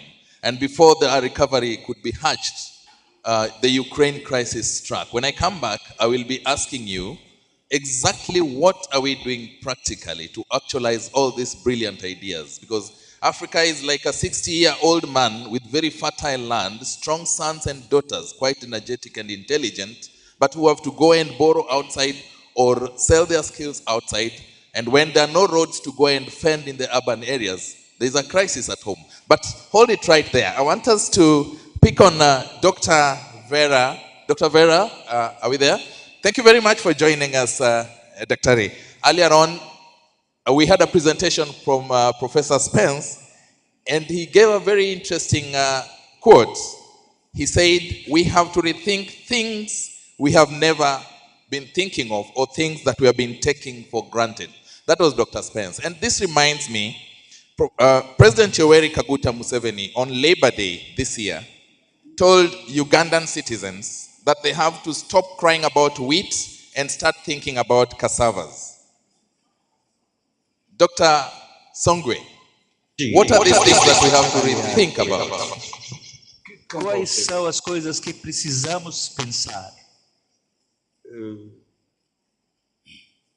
I think we're getting the translation. Sorry, what was your question? J'entends une connexion, j'entends une connexion. Dr. Songwe, can you hear us? Dr. Songwe, você está ouvindo toutes les langues. Sorry, ladies and gentlemen, there's a bit of an interaction from the translation room. If somebody could just check on that, the translation room. Dr. Songwe. I can hear you. Thank you. Go on. Thank you. Thank you very much. Can you just go back to the last part of your question? I listened to you said Mr. Spence, Professor Spence said something. Yeah, Professor Spence earlier on in his presentation told us that we have to rethink things we have been taking for granted. And this reminded me a speech by President Yoweri Kaguta Museveni on Labor Day in Kololo airstrip, where he said Ugandans should stop crying about wheat and start thinking about cassavas. What are these things that we really have to rethink about that we've been taking for granted? Thank you. Thank you for your question. Let me start, first of all, by congratulating Professor Orama and the whole Afreximbank team for a fantastic get-together. Of course, the Central Bank of Egypt for also sponsoring the event and for being allowing for this amazing event to happen.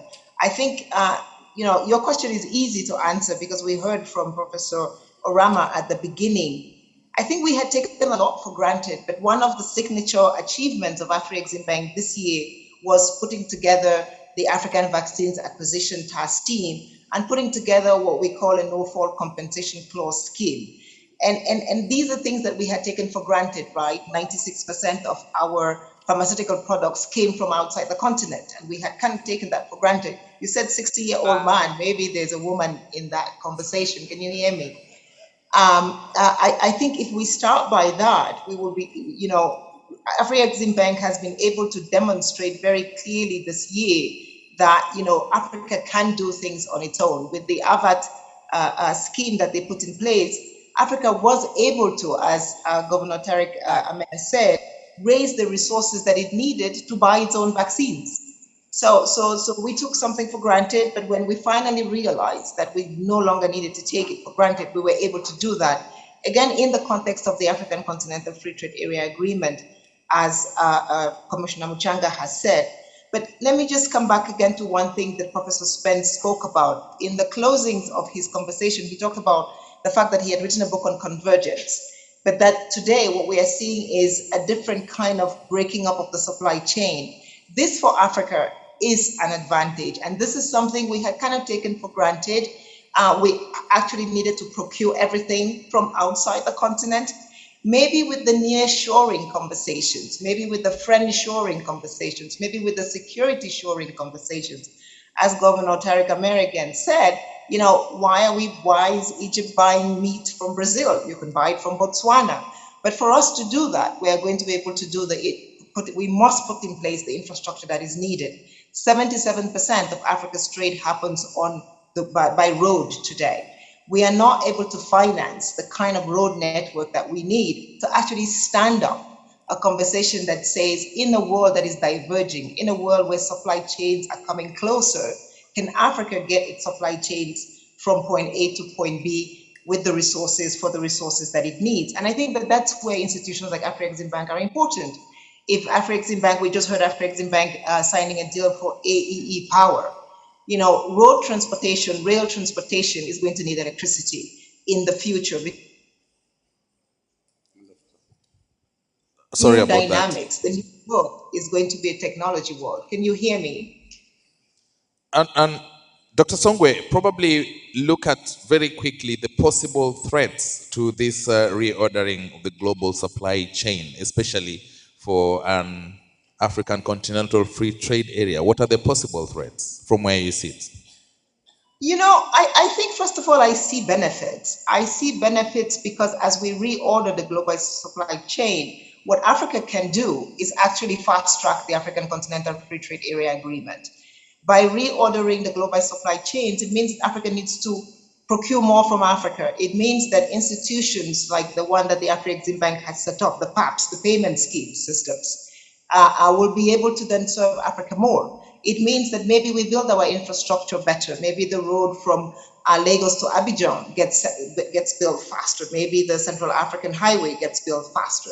So for me, I think that these are not threats. These are job creation opportunities. These are innovation opportunities. And Africa must see them as such.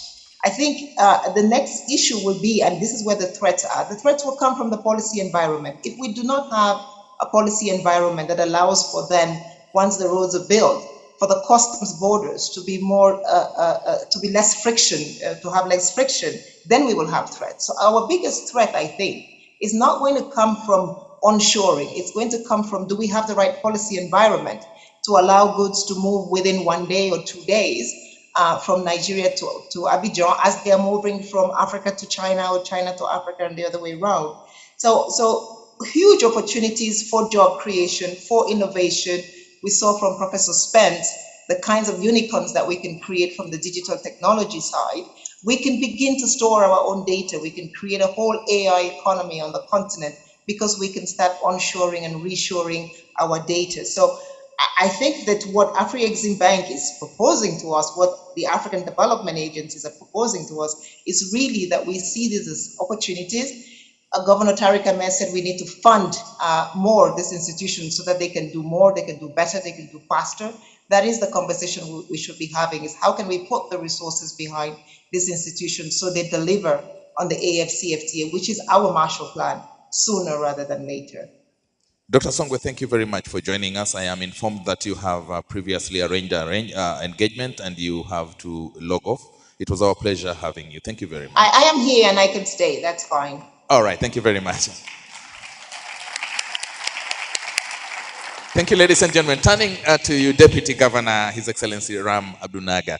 Now, what exactly would central banks practically have to do to help the free trade area exploit the opportunities that are available in this reordering journey?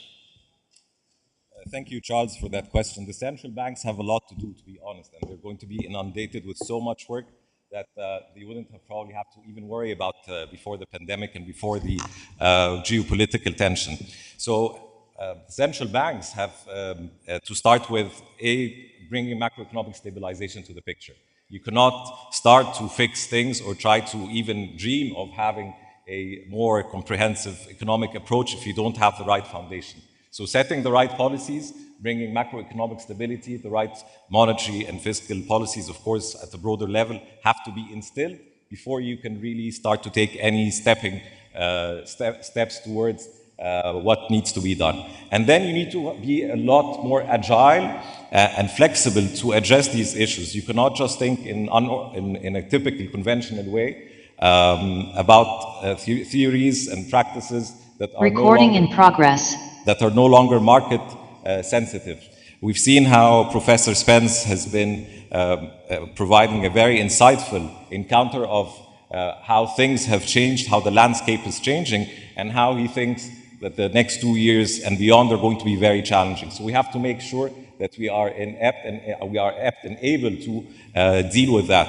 Of course, in Africa, we have even more challenges given that we are at a stage where we are trying to emerge strong and bring the right equitable, inclusive policies to our continent, which puts an additional layer of complexity. To that effect, I think there has to be a lot of consideration to what central banks can best deliver in terms of policy that is really commensurate to the size of the challenge that is present and inherent in such conditions. Central banks have to be very agile, as mentioned. They have to look at how there is pockets of values that can create and contribute to the economy when the challenges manifest themselves in very unconventional ways. So you have to look at your toolkit, your conventional toolkit, and beyond that.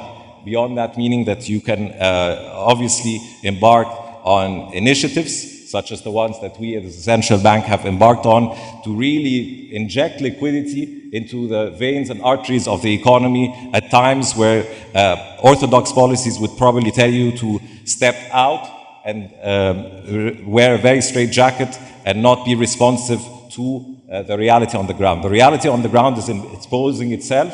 You have to be very forthcoming. You have to be in a position not to be deaf to the changes. You have to look at how you can use the tools. You have an opportunity now that I think was very nicely summarized by Professor Spence, how the digital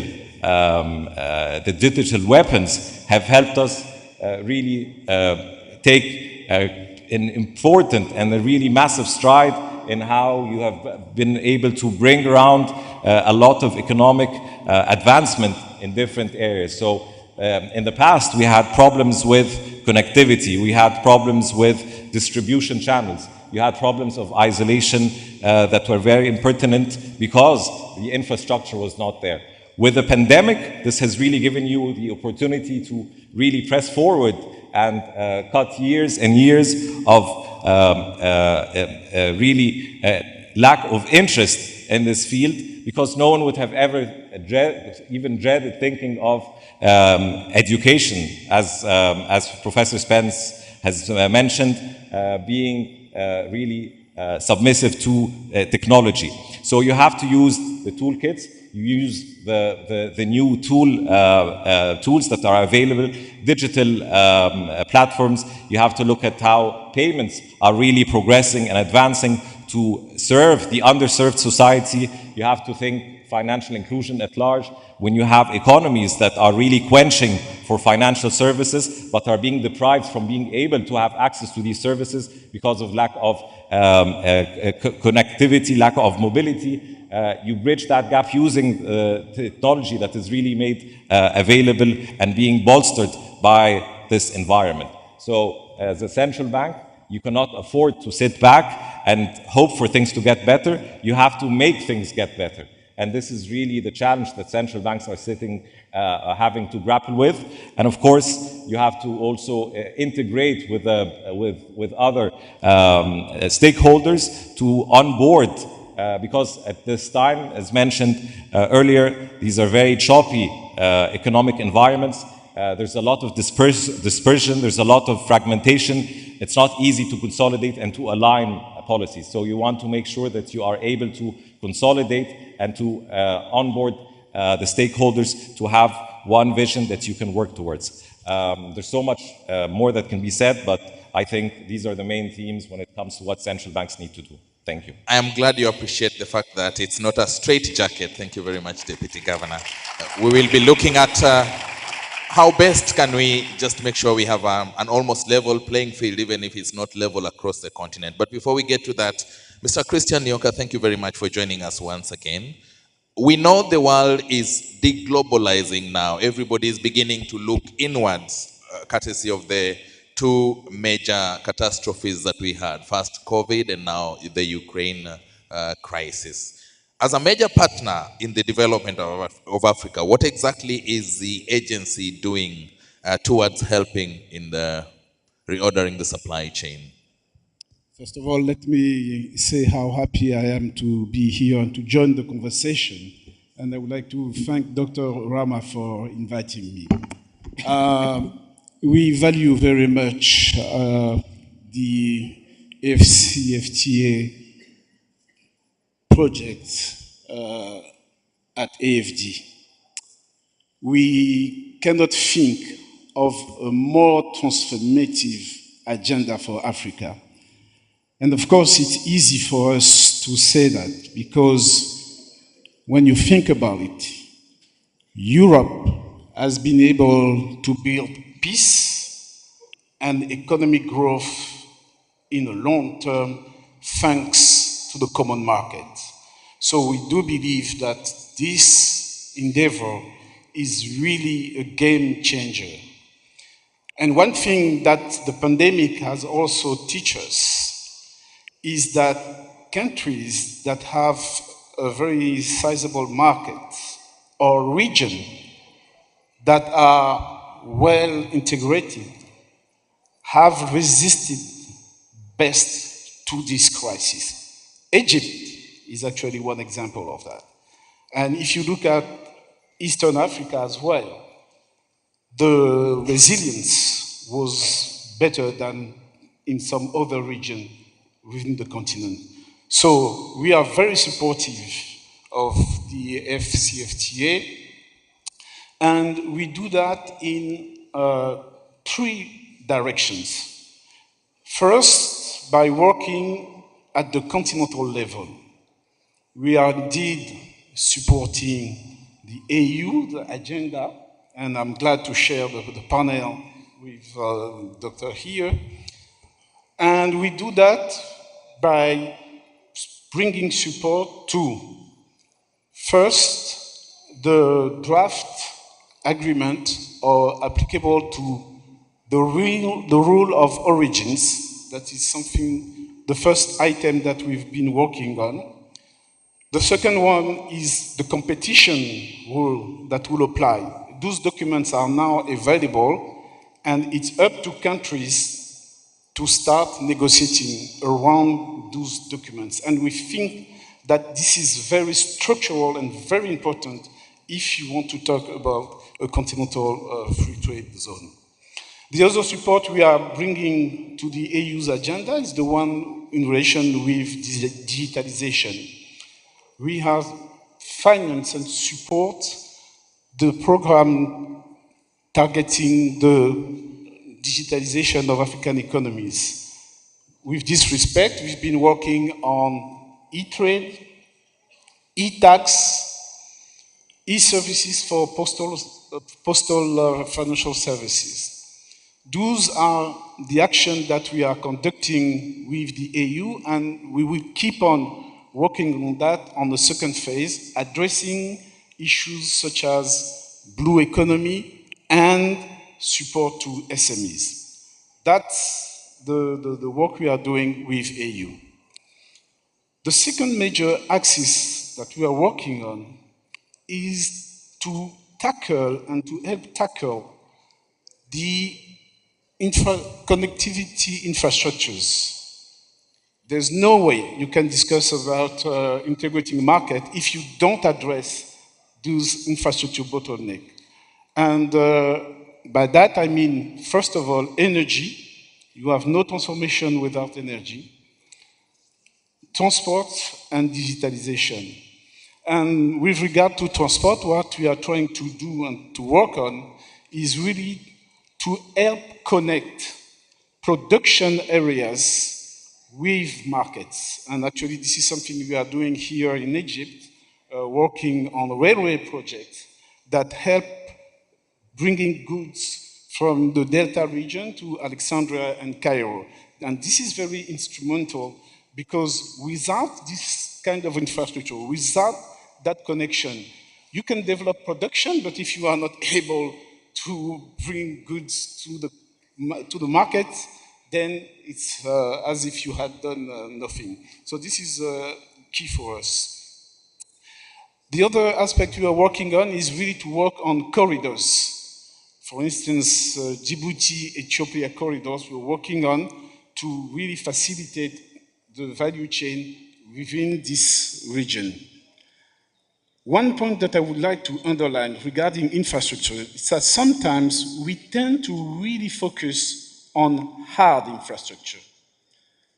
This is something that can be sometimes misleading because, of course, hard infrastructures are important, but there's no way you will have efficient market, you will have trade transfer if you don't address the soft part of this infrastructure, namely working on trade facilitation, custom, harmonization, standards. If this part is not addressed, then you won't be able to have effective markets. This is something very crucial, and the good thing with the way the EU has handled this approach today is that the negotiations is done not only on tariffs, but also on services at the same time, which is a very good thing, a good changer. Last point that we are working on, of course, is to support the private sector. If you're talking about continental infrastructure, you need to work with the actual actors of this market, which are the private sector. So with this respect, we bring financing to SMEs, working with the local banking system, and you know that we have a subsidiary called Proparco, who's really bringing financing to the private sector. But when you talk about SMEs, the issue you need to address is not only financing, it's also about bringing capacity to those SMEs. And again, I'm sorry, I'm taking an example from Egypt, but just because my feet are here. Yeah, today. you only use good examples, you know. We are working with Mesmeda, for instance, into bringing support to SMEs to help them bringing their marketing strategies in order for them to be able to conquer some other markets. Another key segment we are trying to address is that when we talk about transformation of economy, of course, the very first sector you are thinking about is agriculture. You need to work on value chain and help, including small farmers, to really be strengthened and be able to indeed export more and add value to their activities. And this is a program that we are doing with our partners, some other public banks here in Egypt, NBE, Bank Mist, Banque du Caire. We have a financing agreement with those three entities to tackle this issue and bring support to small farmers on the digital point of view, but not only. And this is, of course, key for us because it's linked financing and SDGs objectives. Thank you. And last but not least, all that, we do it with our partner Afreximbank. We have some financing together to really address this trade issue. Thank you. Thank you very much, Mr. Christian Yoka. Finally, Ambassador Muchanga had promised to come back to you. A lot of goodwill from development partners. Afreximbank is virtually bending backwards, almost breaking their backs to support and to provide mitigation measures. Now, somebody once said, if we treat the circumstances we are in normally, the circumstances will treat the world abnormally. When do we see the practical, complete actualization of the AFCFTA? Because it looks like this is the Midas touch. This is the magic wand. Thank you very much. The African Continental Free Trade Area is currently Africa's biggest development program. Can you hear him? Let me use that. The African Continental Free Trade Area is currently Africa's biggest development program. And if it has to work, it's a do-it-yourself affair. It is us as Africans to make it work. Nobody is going to do it. And we have to come up with the unconventional ways and means of doing that. One of the major key elements is to connect the African continent physically. And that requires infrastructure spending. The African Development Bank has told us that each given year, there is upwards of $170 billion deficit in infrastructure spending. The next issue is financial integration. And here we have two success stories.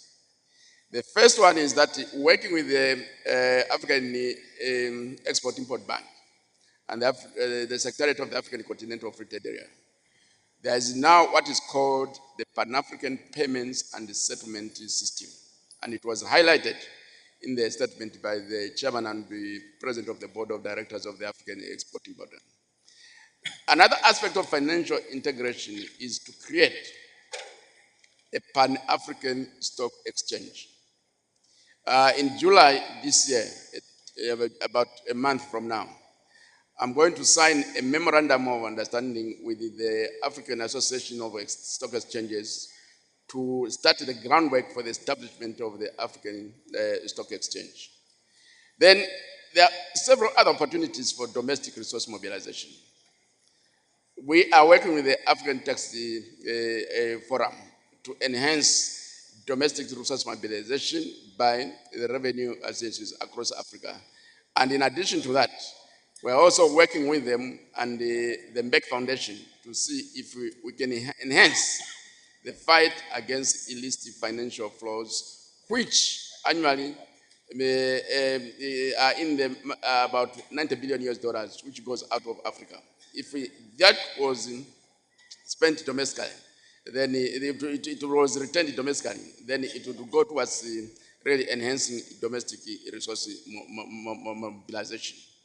The African diaspora, they've come forward to say, if we enabled them to set up an African diaspora finance corporation, they would be able to mobilize about 150 billion US dollars.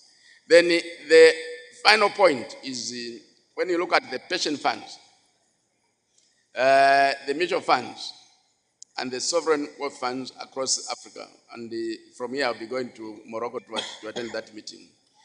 One of the issues that they are complaining about is that there are very few African countries that are investment ready. If they had a minimum of 20 African countries that are investment ready by way of very stable rules and regulations and policies to attract investments, they would be able to invest their resources inside Africa. And we're addressing that issue. So the opportunities are there, and all we need is to really work closely among ourselves as the African stakeholders to say, let us mobilize our resources, our capabilities to make the African continental free trade area. The power lies with us. Thank you. It's very sad. Very sad, ladies and gentlemen, that you are hungry. Somebody is willing to offer you food, but he says you don't have the plate where they will serve the food. That African countries are not fully investment ready. That's a challenge to each and every one of us here. And I will finish with the statement I started with from Professor Orama. Africa's problems are for Africans to solve.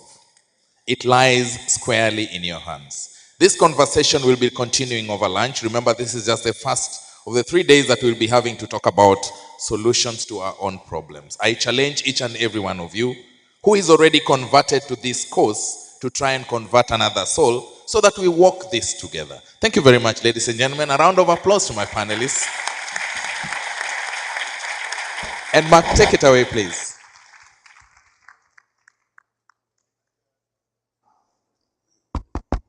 And thank you very much, Charles Odiamba, for that spirited handling of our first panel. As Charles said, we're going to have another plenary session when we come back from lunch. That's on the implications of the Ukrainian crisis for African economies and trade. So anyway, it's time to move from nourishing the brain to nourishing the belly. Lunch is now served. Golf buggies will take the delegates to the big marquee tent, which is just outside the St. Regis Hotel. So as you go out, they'll take you along there for lunch. For the VIPs amongst you, lunch is served inside the hotel. Now please be back in this room to continue at 3 p.m. I'll see you at lunch.